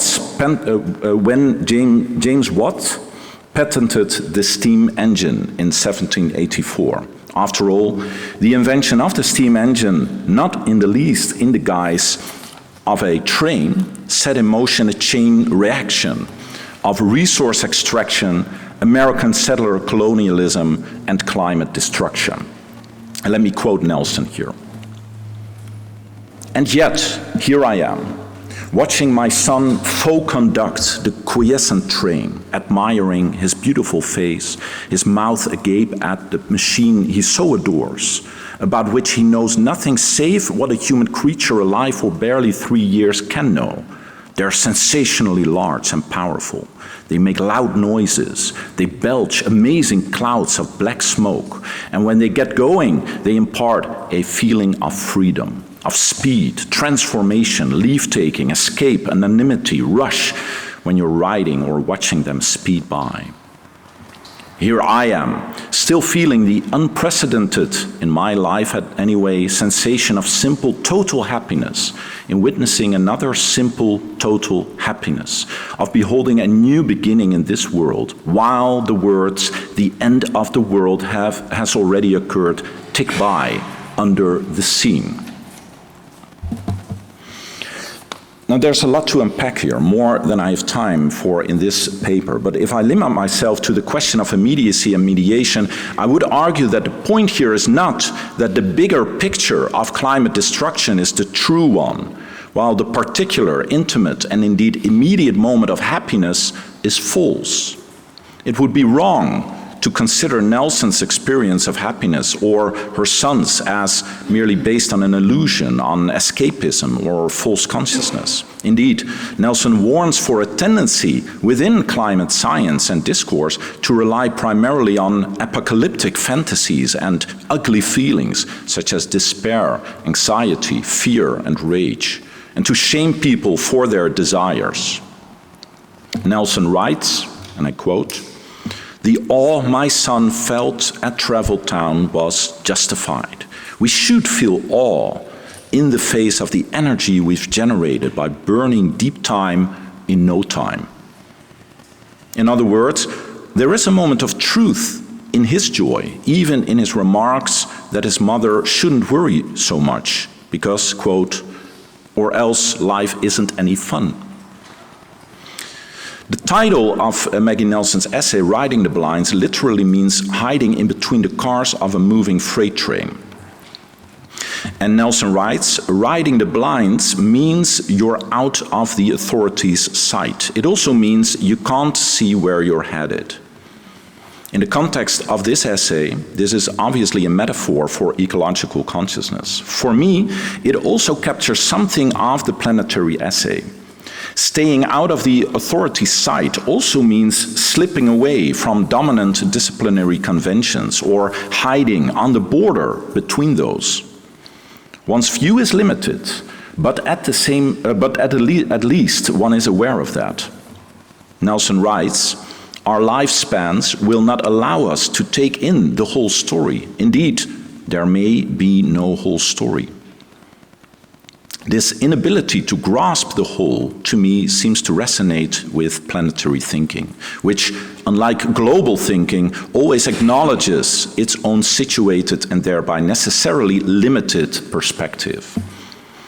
But while there might not be a whole story, there are these narrations of and reflections about all the ways in which our own particular lives are intimately connected to ecological disaster and to the planet. And essayistic writing and thinking can help us reflect on these connections. Nelson, in my view, does this in an exemplary way by moving back and forth between personal experience and emotions on the one hand and theoretical perspectives and scientific facts on the other. This is what I have called the dialectics of essayism. Today, the dialectical task of the essayist certainly consists in having eye for all the ways the particular object, phenomenon, or experience is related to the social whole. At the same time, though, and this is what I have tried to emphasize here, the view from nowhere also is and has been complicit in the oppression of particularity. Let me conclude with, again, a quote from Adorno, which can be read as a response to Kornblue, Avant la lettre. "Dialectical thinking must relate the knowledge of society as a totality and of the mind's involvement in it to the claim inherent in the specific content of the object, that it be apprehended as such.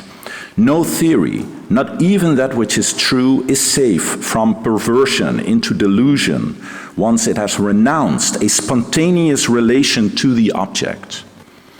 Dialectics must guard against this no less than against enthrallment in the cultural object." Thank you.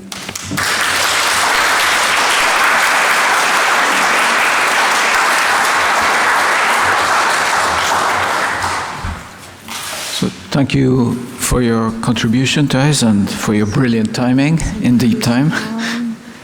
Roberta Ferrari from the University of Pisa with the next talk. Okay, thank you very much. My paper is going to be less theoretical than the contributions that we have so far appreciated, and it'll rather focus on essays about planetary matters, namely climate change essays.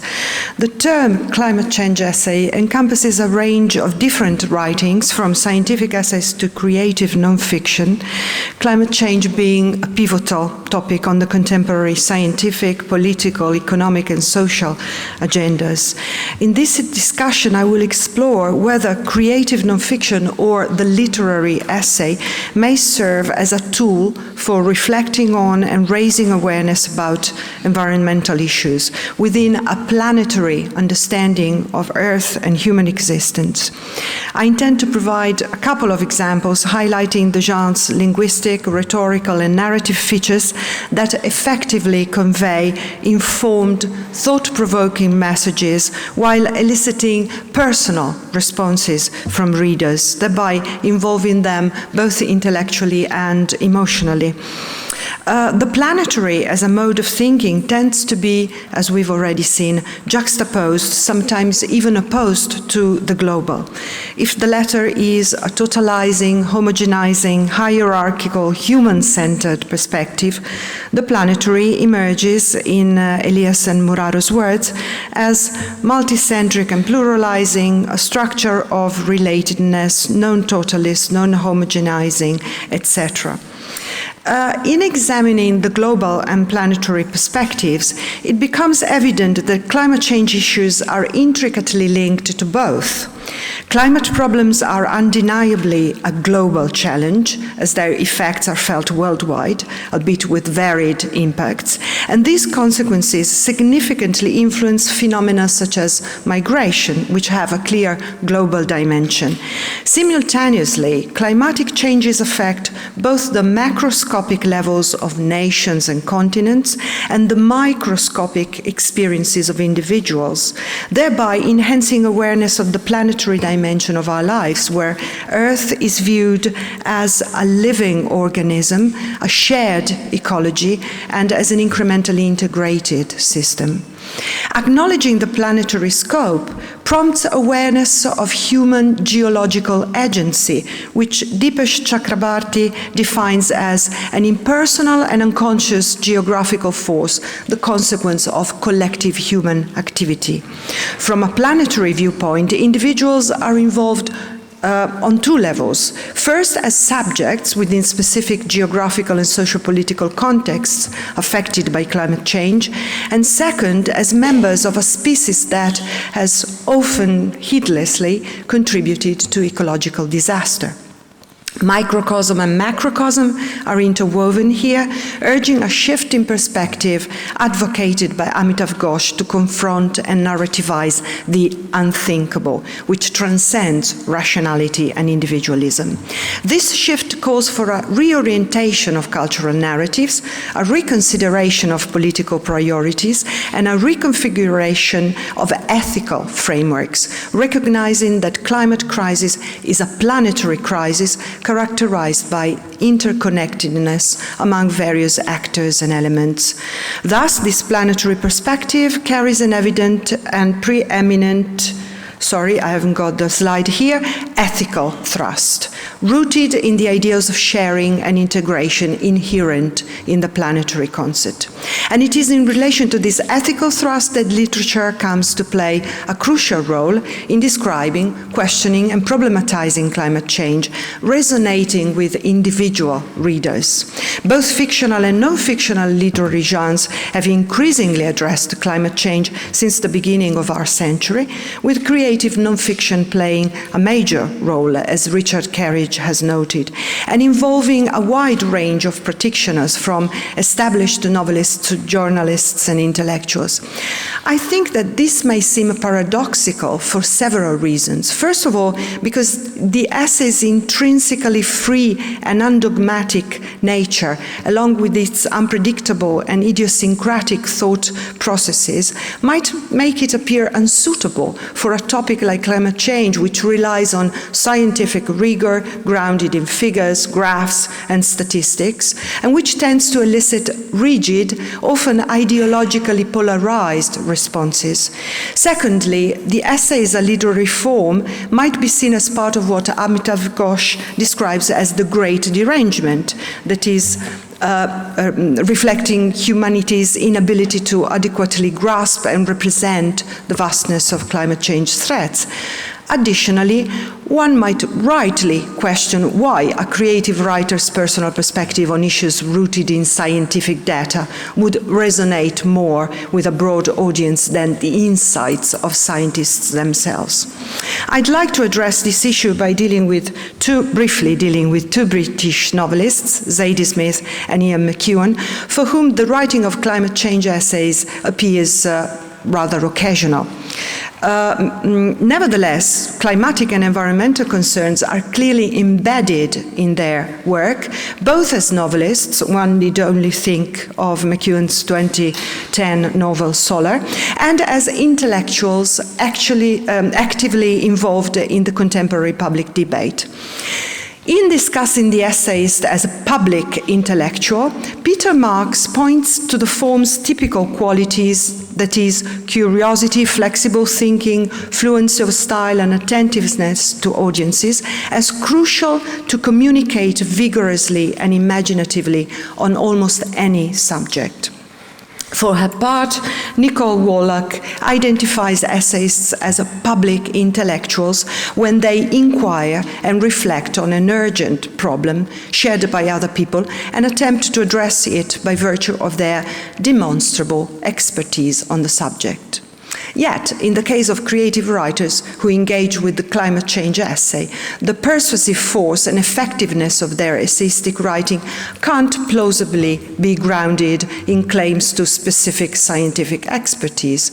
Rather, I argue, it derives from the intrinsic formal and rhetorical resources of the genre through which they articulate and disseminate their thought. Zadie Smith's Elegy for a Country's Seasons, published in the New York Review of Books in April 2014, compellingly exemplifies Jonathan Franzen's idea of the essay as a form profoundly rooted in literary practice, as the title readily indicates. The reference to elegy immediately inscribes the writing within a distinct literary tradition and semantic field, that of loss and death. In doing so, Smith subtly shapes the reader's expectations, inviting from the outset a mood of mourning, melancholy, and nostalgia in relation to her subject, the changing of the seasons. The opening paragraph engages with this metaphorical framework. There is the scientific and ideological language for what is happening to the weather, but there are hardly any intimate words. Is that surprising? Note that the incipital sentence draws attention to a distinction that's central to the discussion of the literary essay as a suitable genre for dealing with climate issues. The distinction between a public discourse on climate change, which develops in the fields of science, politics, even philosophy and ideology, and a private discourse for which, Smith argues, we still lack words. Here is a crucial point in the debate on climate change discourse and it comes to the fore. What authority can a creative writer, a poet, or a novelist claim when addressing an issue as scientifically, politically, and economically complex as climate change? Why should such a voice be heeded alongside, or even in place of, that of scientists and field experts?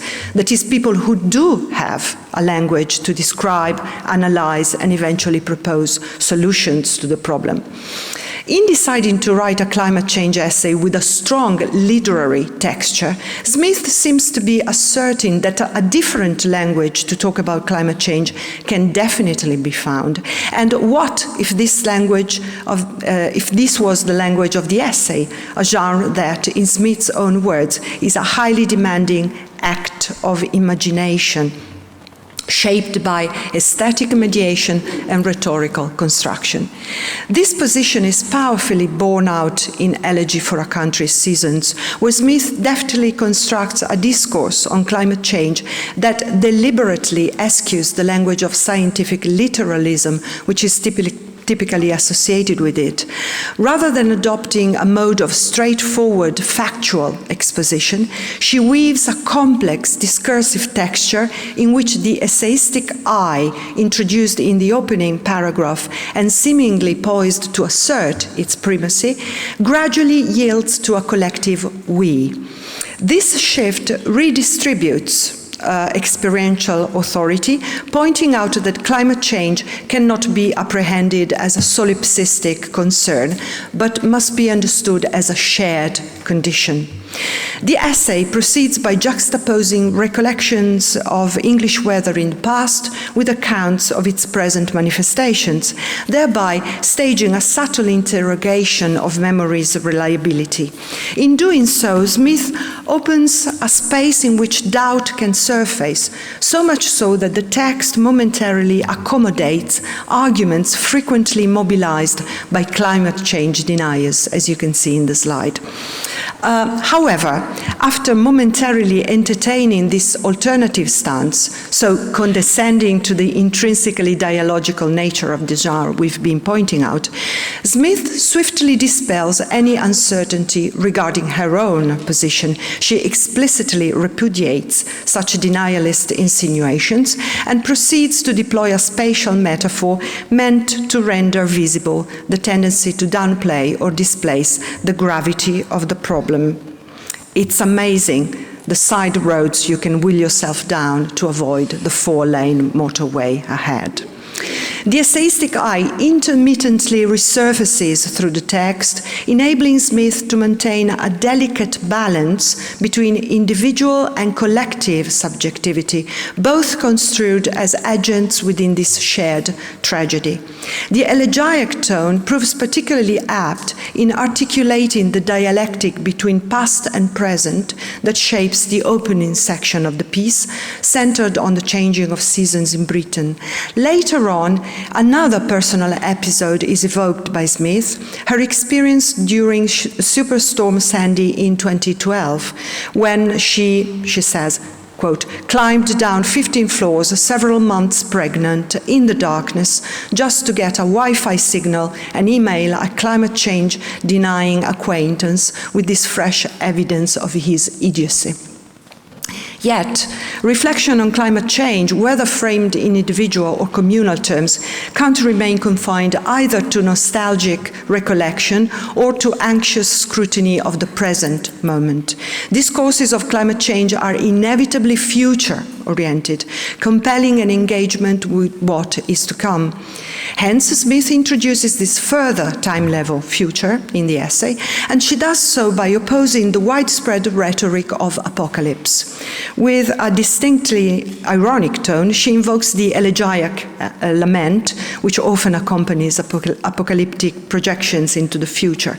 Sing an elegy for the washed away, for the cycles of life, for the saltwater marshes, the houses, the humans, whole islands of humans, going, going, gone. But not quite yet. The apocalypse is always usefully cast into the future. Here, but not quite yet, and the use of the adverb usefully speak volumes of Smith's deliberate rejection of a prevalent mode of discourse that situates the apocalypse in an undetermined future. Such rhetoric, Smith implies, runs the tangible risk of eroding the capacity for awareness and the assumption of responsibility in the present.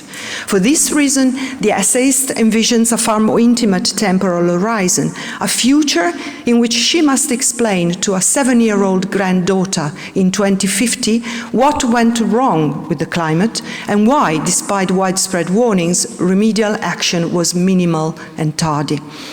This turn toward a more personal dimension does not in any way entail abandoning a broader, shared perspective of the issue. On the contrary, Smith advances a planetary vision in which the interplay between the individual and the collective, the personal and the public, is framed by an acute awareness of a shared condition. The essay is eventually rounded up by drawing together these different dimensions in the very last paragraph, when she says, in the end, the only thing that could create the necessary traction in our minds was the intimate loss of the things we loved. Like when the season changed in our beloved little island, or when the lights went out on the 15th floor, or the day I went into an Italian garden in early July with its owner, a woman in her 80s, and upon seeing the scorched yellow earth and withered roses, and hearing what only the really old people will confess, in all my years I've never seen anything like it, I found my mind finally beginning to turn from the elegiac, what have we done, to the practical, what can we do? This projection of a future child, or the image of the Italian garden, much more than the abstract threat of a vaguely defined catastrophe on the horizon, catalyzed a shift in the essayist's tone, redirecting her argument from elegiac reflection toward a practical ethical response. While the essay offers no definitive solution, a circumstance not uncommon in essays, it concludes with a question of profound significance, one that implicates each reader at once personally and ethically. And now let's quickly turn to my second example, which is again that of a novelist who chooses the essays to talk about climate change. Ian McEwan's Let's Talk About Climate Change, which was published in 2005, confirms the essayist's relying on specific literary strategies to convey an idea of the human and the natural, of man and planet, as closely connected and mutually influencing spheres. In McEwan's essay, the narrative voice assumes a collective register. The essayistic eye is entirely effaced, and the text becomes a shared discursive space in which readers are invited to enter into dialogue as members of a community confronting momentous challenges. By adopting this collective voice and thereby advocating collective responsibility, McEwan underscores the necessity of a shift in perspective, a reorientation of stance. He intimates this need obliquely in the essay's very incipit, which opens with an aerial view of the Earth from 35,000 feet, a vantage point that symbolically gestures toward a broader, more encompassing mode of perception. Symbolically speaking, this zooming out is an implicit invitation to tackle the problem from a different standpoint, trying to detach ourselves from our normal condition of inhabitants of the planet, thus also undermining our sense of being central to it. Notice the use of the term home, which conveys an idea of comfort, familiarity, implicitly urging an attitude of love and care towards the planet. After this global view, the eye from above zooms in on specific portions of our planet: Canada, Norway, Brazil. The Earth in its global dimension and the Earth in its more local realities are thus juxtaposed in an apparently comforting and reassuring picture, which, however, is soon dismissed by the image introduced in the following paragraph. And I'm going to read this because it's important, but also larger and growing larger is the great rim of grime, as though detached from an unwashed bathtub, that hangs in the air as we head across the Alps into northern Italy or the Thames Basin or Mexico City, Los Angeles, Beijing. The list is long and growing. These giant concrete stains laced with steel, those catheters of ceaseless traffic filing towards the horizon, the natural world can only shrink before them. The picture is now a bleak one. Dirt, cement, traffic is what we can now view from above, and the metaphor of the catheter, which reminds us of some audacious metaphors, objective correlatives in 17th century metaphysical poetry, powerfully connects macrocosm and microcosm by symbolizing a sick planet in terms of a sick body, human body. A few lines later, thanks to what I would call a sort of rhetorical sleight of hand, the essayist conversely renders man's destructive action on the planet through natural images, as you can read here. He says, how can we ever begin to restrain ourselves? We appear at this distance, the perspective still that from above, like a successful lichen, a ravaging bloom of algae, a mold enveloping a fruit. My point is that McEwan's skillful handling of narrative and rhetorical strategies grants him the possibility to create a literary space in which he can advocate for shared action championed by the we narrator and made possible by a change of perspective, a shift in the point of view, a move that can allow us to appreciate the intimate link between the human sphere and the natural sphere, no longer intended in romantic, anthropocentric terms, but rather evoked through the foregrounding of the destructive force of man's predatory attitude towards nature through such metaphors as the catheter or mold.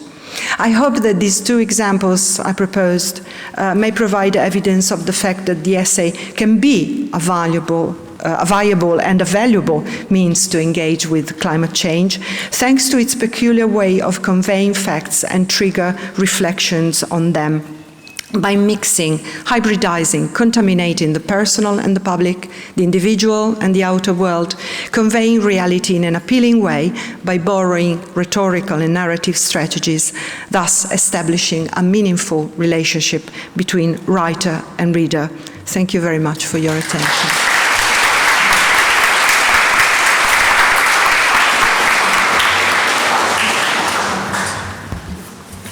Thank you, Roberta, also for the timing. Paolo Bugliani from the University of Pisa.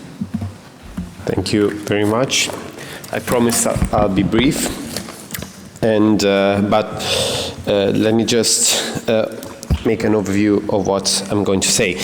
What I would like to articulate today is a reflection on how the literary essay offers one of the most fertile forms through which the essay becomes capable of expressing a planetary episteme, that is, a decentered, post-anthropocentric way of knowing and being in the world. Let me begin by clarifying what I mean by the animal essay. As I have argued elsewhere, and I have the opportunity to thank the people who made possible for me to argue about that, Mario, Nicole, and Bob. The animal essay is a distinctive essayistic mode in which animal presence interrupts reflective self-containment and reorganizes the very conditions of perception. On the slide you can see a few examples of texts I am grouping under this heading. In this kind of writing, the animal is not merely a metaphor, nor simply a moral emblem, nor even only an object or natural description. It becomes an occasion through which the essayistic subject is displaced from his presumed centrality and brought into relation with other modes of life. This former claim has a methodological correlate that is worth establishing at the outset, because it will guide the close reading that follow. Anne-Sophie Lundgren, and you can see the reference here, has usefully mapped the field of literary animal meaning making onto two poles: a symptomatic or metaphorical tradition in which the animal functions as a sign for something else, and a surface of metonymic tradition in which the animal is read as itself, proximate rather than substituted, relational rather than hierarchical. Lundgren identifies a third possibility beyond those two poles that she terms following the animal, a non-linear rhizomatic procedure that cedes interpretive control to the animal figure. What I want to explore today is the ways in which the animal essay has served throughout the ages as a vehicle to articulate not only the essayist's personal entanglement with the animal world, but also a broader ways of imagining how that entanglement might be understood, and ultimately, broader ways of inhabiting a shared world. With this in mind, I want to investigate how the essayistic non-human animal can be read as one of the literary gateways to what Eliezer Moraru called a planetary condition. You've heard a lot about the planetary condition now, but let me just again stress some points. Their account of planetarity is not simply a matter of enlarged scale. Rather, it names a new structure of awareness and a move away from the totalizing paradigm of modern age globalization. What comes into view in their formulation is a more relational and ethically inflicted apprehension of the world. Crucially, Eliezer Moraru described planetarization as a three-layered process. First, the Earth as material planet becomes visible as the non-negotiable ecological ground for all life. Second, individuals and society are called to an interpretive act of worldling, the creation of an ethical and relational ensemble. And third, the phenomenal Earth seeps into interpretive categories, refounding aesthetics and cultural life from within. It is also worth noting that what Eliezer Moraru say about the non-human specifically. Roberta has mentioned globalization. They also reflect on cosmopolitanism. These concepts were traditionally only concerned with humans. Now planetarity takes into account also the non-human part, so the organic, the inorganic, and the animal, of course. This is the precise point at which the animal essay becomes theoretically consequential. It is one of the literary forms in which the non-human is not merely invoked as a metaphor or ecological backdrop, but admitted as a constitutive participant to the processes of knowing and worldling.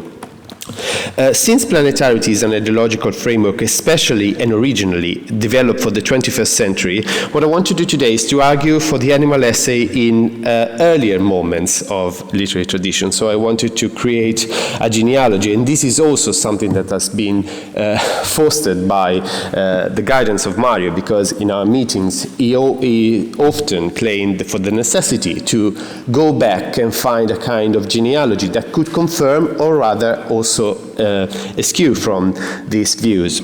What I want to argue, thus, is the animal essay is one of the forms in which this scalar oscillation is most legible and most charged. It begins with a singular creature, a moth, a porcupine, a butterfly, and moves outward, not by abandoning the creature, but by following it, allowing it to reorganize thought. At this point, I should clarify the genealogical impulse behind what follows. My own work on the animal essays has so far been drawn above all to the contemporary scene, where the genre most explicitly intersects with environmental thought, ecological precarity, and post-human redefinition of the human. It is in contemporary essayism, after all, that the animal most visibly becomes a site for rethinking coexistence, vulnerability, and the shared condition of planetary life. One could think, for instance, of Coetzee's Elizabeth Costello and the Lives of the Animals, or the extraordinary work of Native American writers such as Linda Hogan, where the essay becomes a memorial and ethical form through which the human is reimagined against the background of his entanglement with non-human life. But if the contemporary moment makes the planetary dimension of the animal essay especially legible, it also invites a backward movement. It encourages us to ask when and under what formal conditions the essay began to make room for an animal no longer reducible to emblem, allegory, or scenic background. And the threshold lies, I think, at the margins of Romanticism. As many contemporary studies have amply suggested, what happened during Romanticism, the animal seems increasingly to resist the reduction to moral emblem or poetic placeholder. It acquires a more troublesome presence, one that no longer simply reflects the human back to itself, but exposes the limits of human centrality. And my example here as being, of course, Thoreau's Animals, but also yesterday I was suggested to mention, and I thank Paul Keane for that, Hazlitt's essay on spiders, of course. We can have all sorts of examples in Romantic literature. But if Romanticism provided the threshold, modernism, I think, provides the turning point. What had earlier appeared as a loosening of anthropocentric vision now becomes a fully self-conscious problem of literary form. As has been intelligently argued by Kerry Roman in a lot of publication, in modernist literature, the animal, in the wake of Darwin's catastrophic blow, and I'm quoting her, catastrophic blow to human privilege, takes center stage. In other words, the animal issue becomes a matter of rethinking what perception is, what embodiment is, and where the human stand once his metaphysical distinction from other forms of life can no longer be safely assumed. On a related wavelength, modernist studies has also produced a suggestive attempt to think the movement itself in planetary terms. Am I referring to Susan Stanford Friedman's brilliant and provocative planetary modernisms?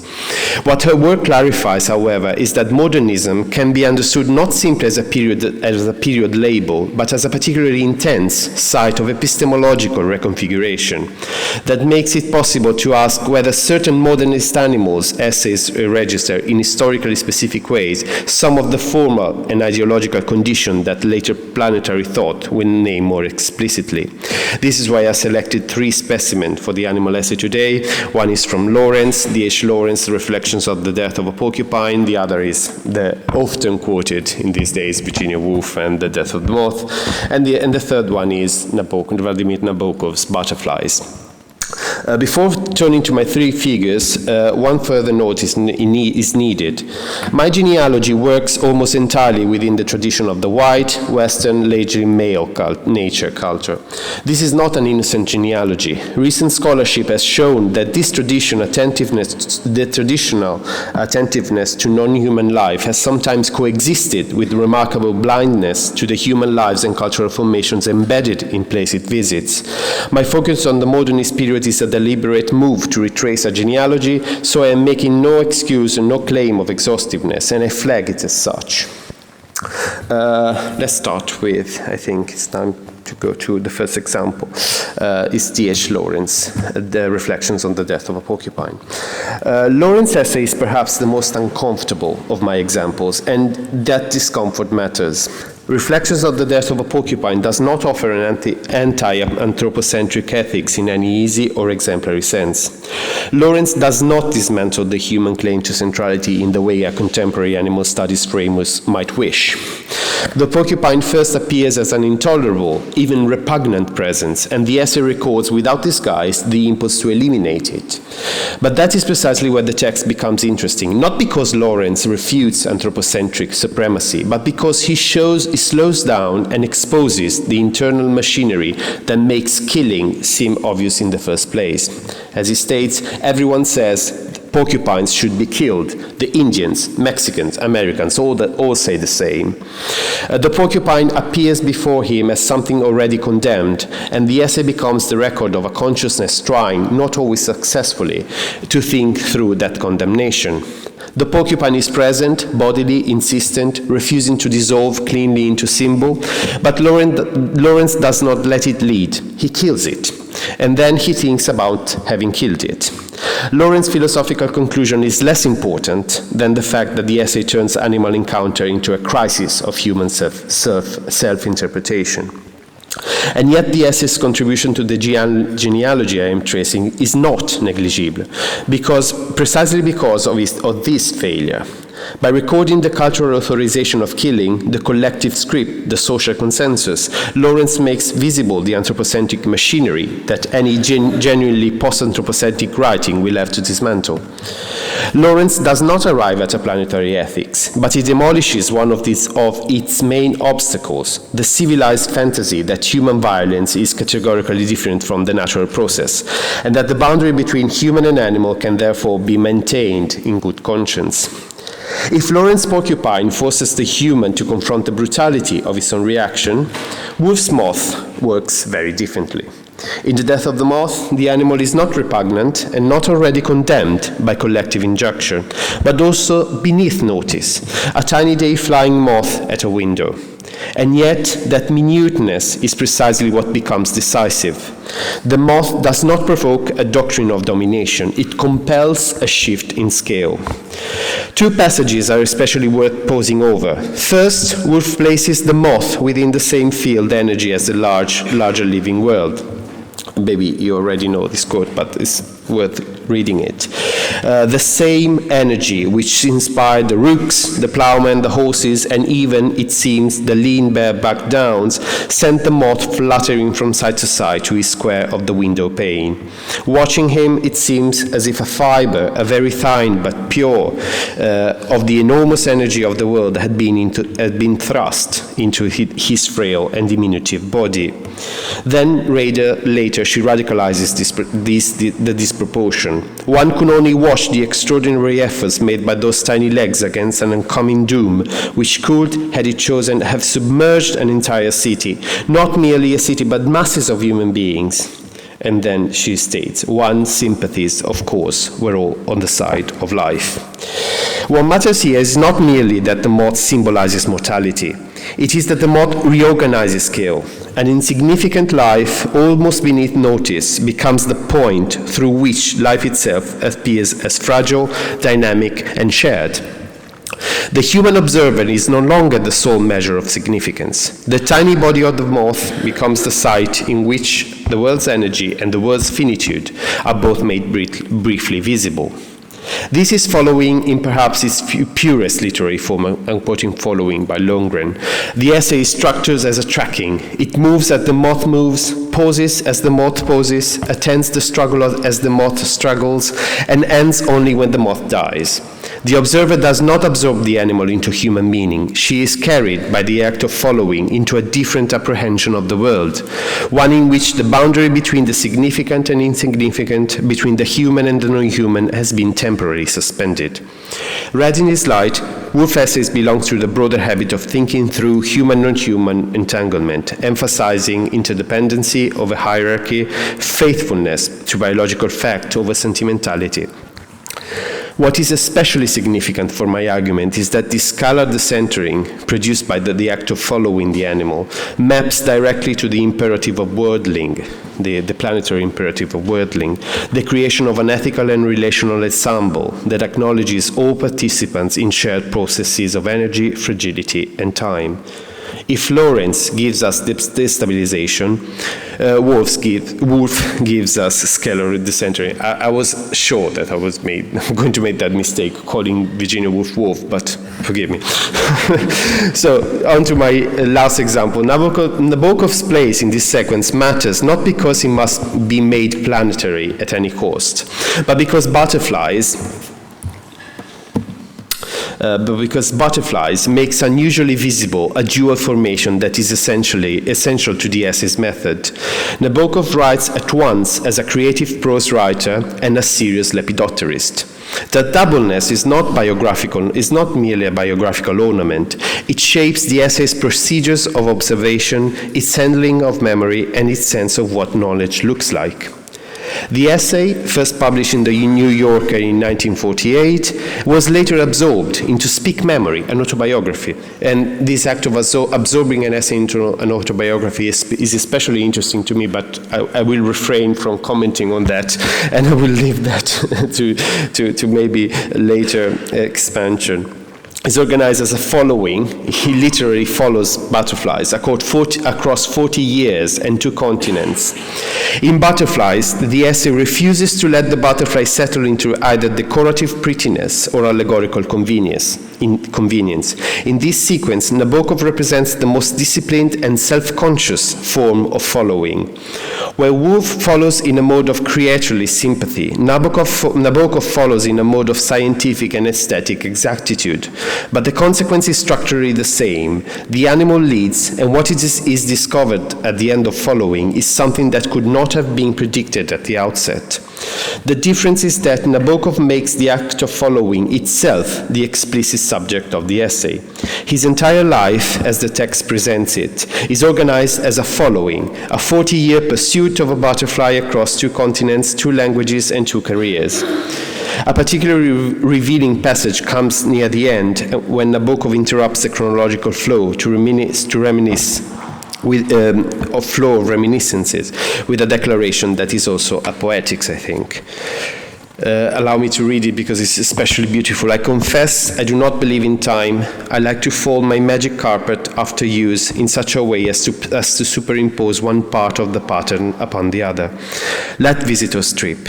And the highest enjoyment of timelessness in a landscape selected at random is when I stand among the rare butterflies and their food plants.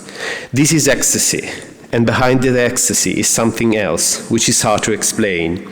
It is like a momentary vacuum into which rushes all that I love.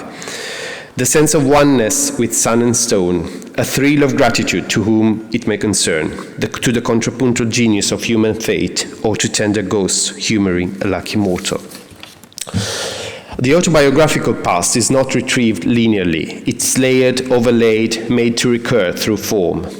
And the place where the arrangement becomes most intense is not the drawing room or the study, but the field among insects and plants, where attention reaches its highest pitch.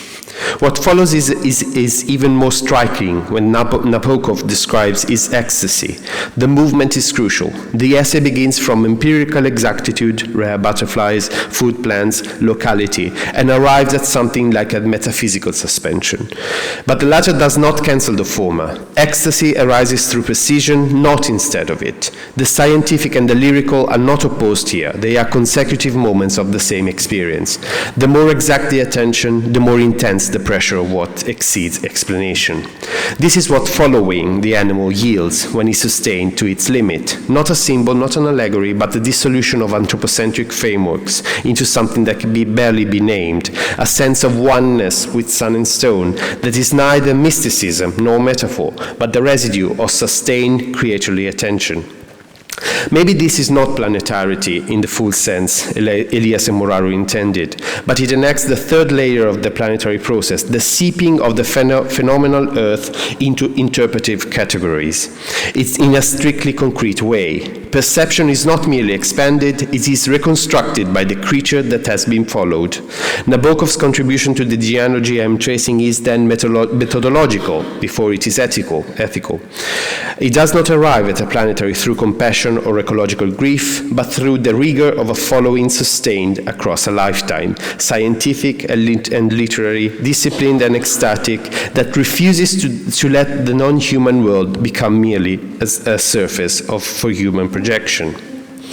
So, to cut to the chase, quite literally, Lawrence refuses to follow and records the cost of that refusal. Wolf follows completely and discovers at the end of the moth's life a world organized by shared finitude rather than human centrality.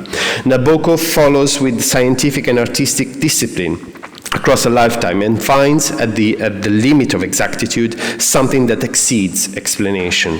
Together, these three essays show the animal essay performing across three distinct registers the planetary process, making the material ground of life visible and inescapable, instituting a relational awareness that crosses species boundaries, and refounding perception itself on the basis of sustained encounter with non-human singularity. None of them arrives at a full planetarity, I think, but each of them, in their different way, makes it harder to remain where they started, harder to sustain the anthropocentric consolations that the planetary episteme in our own moment asks us to relinquish. The animal essay, as I hope I began at least to show, is one of the literary forms most suited for that work, not despite the smallness and its tendency toward the singular and the creaturely, but because of it. The planetary is not reached by transcending the particular. It is reached by zooming in and out, by following the moth, the porcupine, the butterfly, and allowing them to reorganize the conditions of thought. That reorganization is still ongoing. Its consequences, ecological, ethical, epistemological, are still unfolding. The essays I have discussed here are not its origin, but they are among the earliest and more formally self-conscious enactments of the turn it requires, the turn towards following. Thank you.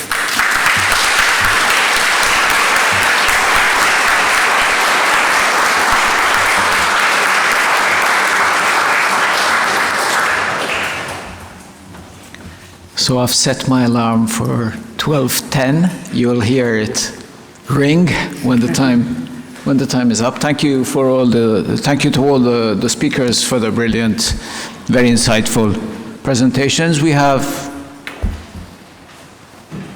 40 minutes to discuss any ideas you have, any questions, any comments, any provocations to add to the provocations we heard from our speakers. So, who would like to begin? Thank you. My question is to Paolo. Since you were investigating a genealogy of the animal essay, I thought of the figure of the butterfly man.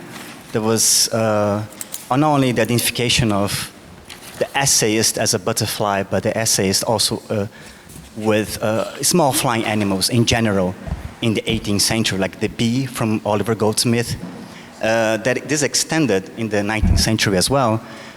But it's interesting that you find this image in several different essayists, periodical essays at the time, a kind of identification of the essay mode of being with small flying animals, particularly the butterfly. In Oliver Goldsmith says that as a butterfly, I'll go with a seeming inattention but concealed, as a bee, I'll go with seeming inattention but concealed choice. And this, if you extend the 19th century, think of The Indicator by Hunt. That's the name of a bird that he found in the interior of Africa, who would indicate the hunters where the honey is to be found. So, well, again, since you were investigating the genealogy of the animal essay, I think look maybe backwards to the 18th century. You find a lot of things. I wrote a paper about this called The Butterfly Man, and that investigate this kind of genealogy in a way, also based on Denise Gigante and her reflection on the bee, yes? And this is one thing. The question is, why the focus on modernism? and why not Shooting an Elephant by George Orwell? Why you didn't include that one? Okay. I can very briefly answer. It's mere idiosyncrasy because I didn't want to.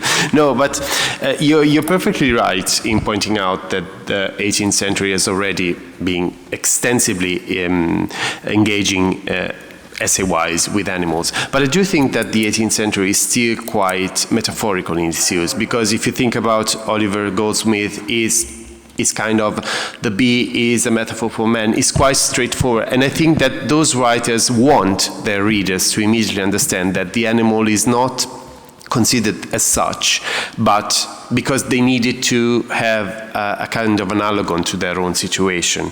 And I think that modernism is not because of modernism instead in itself, but because of Darwin. Because after Darwin, the animal especially, and also nature, can no longer be considered as it was before. There was the dramatic shift that I was quoting Kerry Roman for. It happened and it started. And the example I referred to today are not completely free of this symbolic or metaphorical way, because of course the moth in Virginia Woolf is a metaphor for death, for the frailty of life, but I do think that after Darwin you can start to enrich the animal, because in the 21st century nowadays, in the contemporary, it's very explicit the fact that the animal is no longer the symbolic or metaphorical animal of the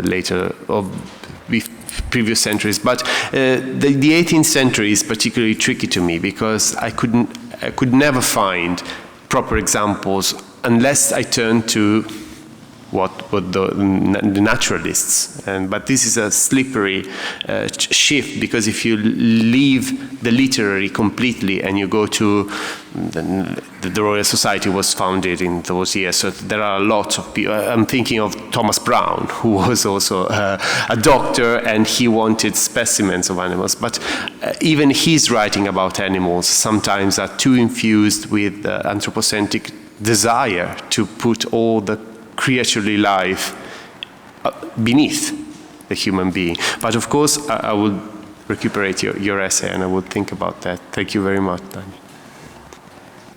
Thank you. This question to Mario. Well, it's a question, it's a challenge, let's say. You were talking about Planetary essay, that was your first slide. And in the third row, you had the essay as Planetary. And if I understand, well, I want to challenge this in the sense of communication. And I'm coming from the theory of ecological population. Well, populations are a certain number of animals living on a geographical space, sharing genes, sharing food source. And human population was such until the end of 14th century, 15th century.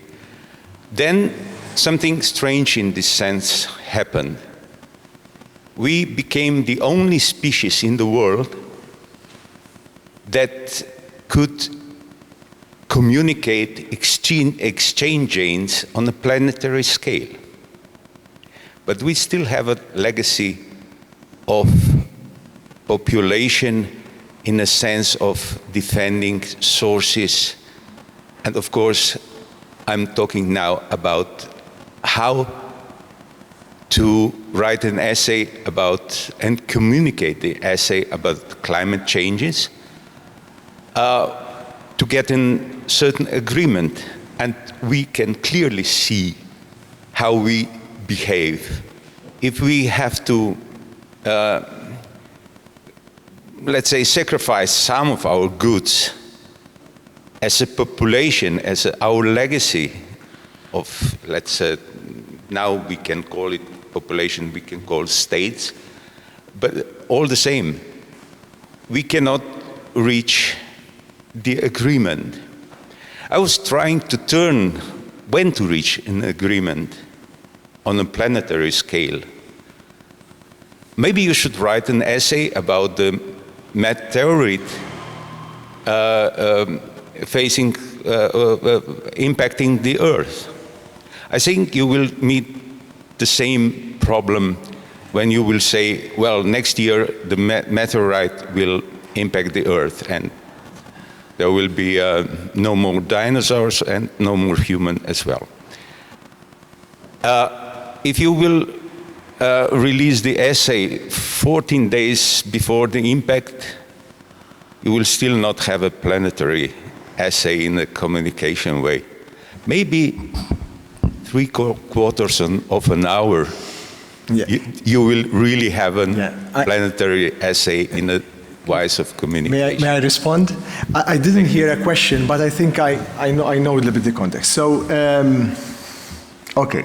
So the third meaning of the planetary, though the essay is planetary, what I meant there was a metaphorical use of the term planetary. So that third sense refers to what you might call the planetary poetics of the essay.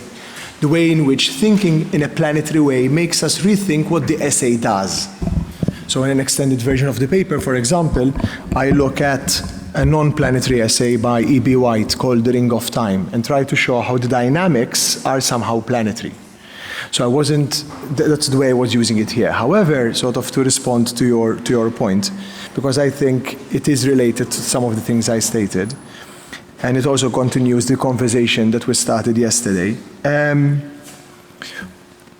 What some of us are claiming, I think in different ways, is not that the essay, I think none of us said, that the essay is the solution to the planetary. What it is asking us to do, though, and I think we have shown that it can do it, is that it makes you aware of your own positioning. Now, what I would reject is the point, we discussed it yesterday, of this nature out there and us here, we cannot do anything about it. I think a common position among us is that the planetary starts from the position of yourself, not as distinct from that beautiful or horrible terms used yesterday out there, but the interrelatedness with that. There is that image from, cut it short, so maybe there are questions for others. There is that image from Samantha Harvey's Orbital, where you're looking at the world as something away from you, as a ball, and you feel insignificant in relation to that. And that is related to that meteorite coming over, in relation to which we are completely insignificant. But at the same time, as you see the glaciers dissolving, and as you see perhaps the effects of climate change on the weather, you also see how you who think you are insignificant have in some way contributed and are inextricable from that. And for me, what the essay can do quite well is sustain this tension, not solve climate change, I think, but definitely, and I'm not even saying that the essay only can do that, right? I've just given you an example from a novel. And your documentaries, for example, might be able to do that. But that I would stand by, that it can allow us to see this paradox of insignificance in relation to that, but also responsibility in relation to that. That's. And at the same time, we can't get out of the situation in which an essay is something a human writes. So it's always, if you want, anthropocentric. You can't help it. In the very moment in which you sit down and write something, it's you as a human being. But the point is how you, let's say, relate to the non-human in whatever form, and how you try to, let's say, convey this idea of relatedness. And of course, I don't think that essays will save the world, but they can try to raise awareness and, let's say, spread some kind of, let's say, how can I say, yes, I said awareness, but also the emotional side, I think, is quite important. The way literature can help feel things. And it's a little thing, but it's something at least. Thank you so much.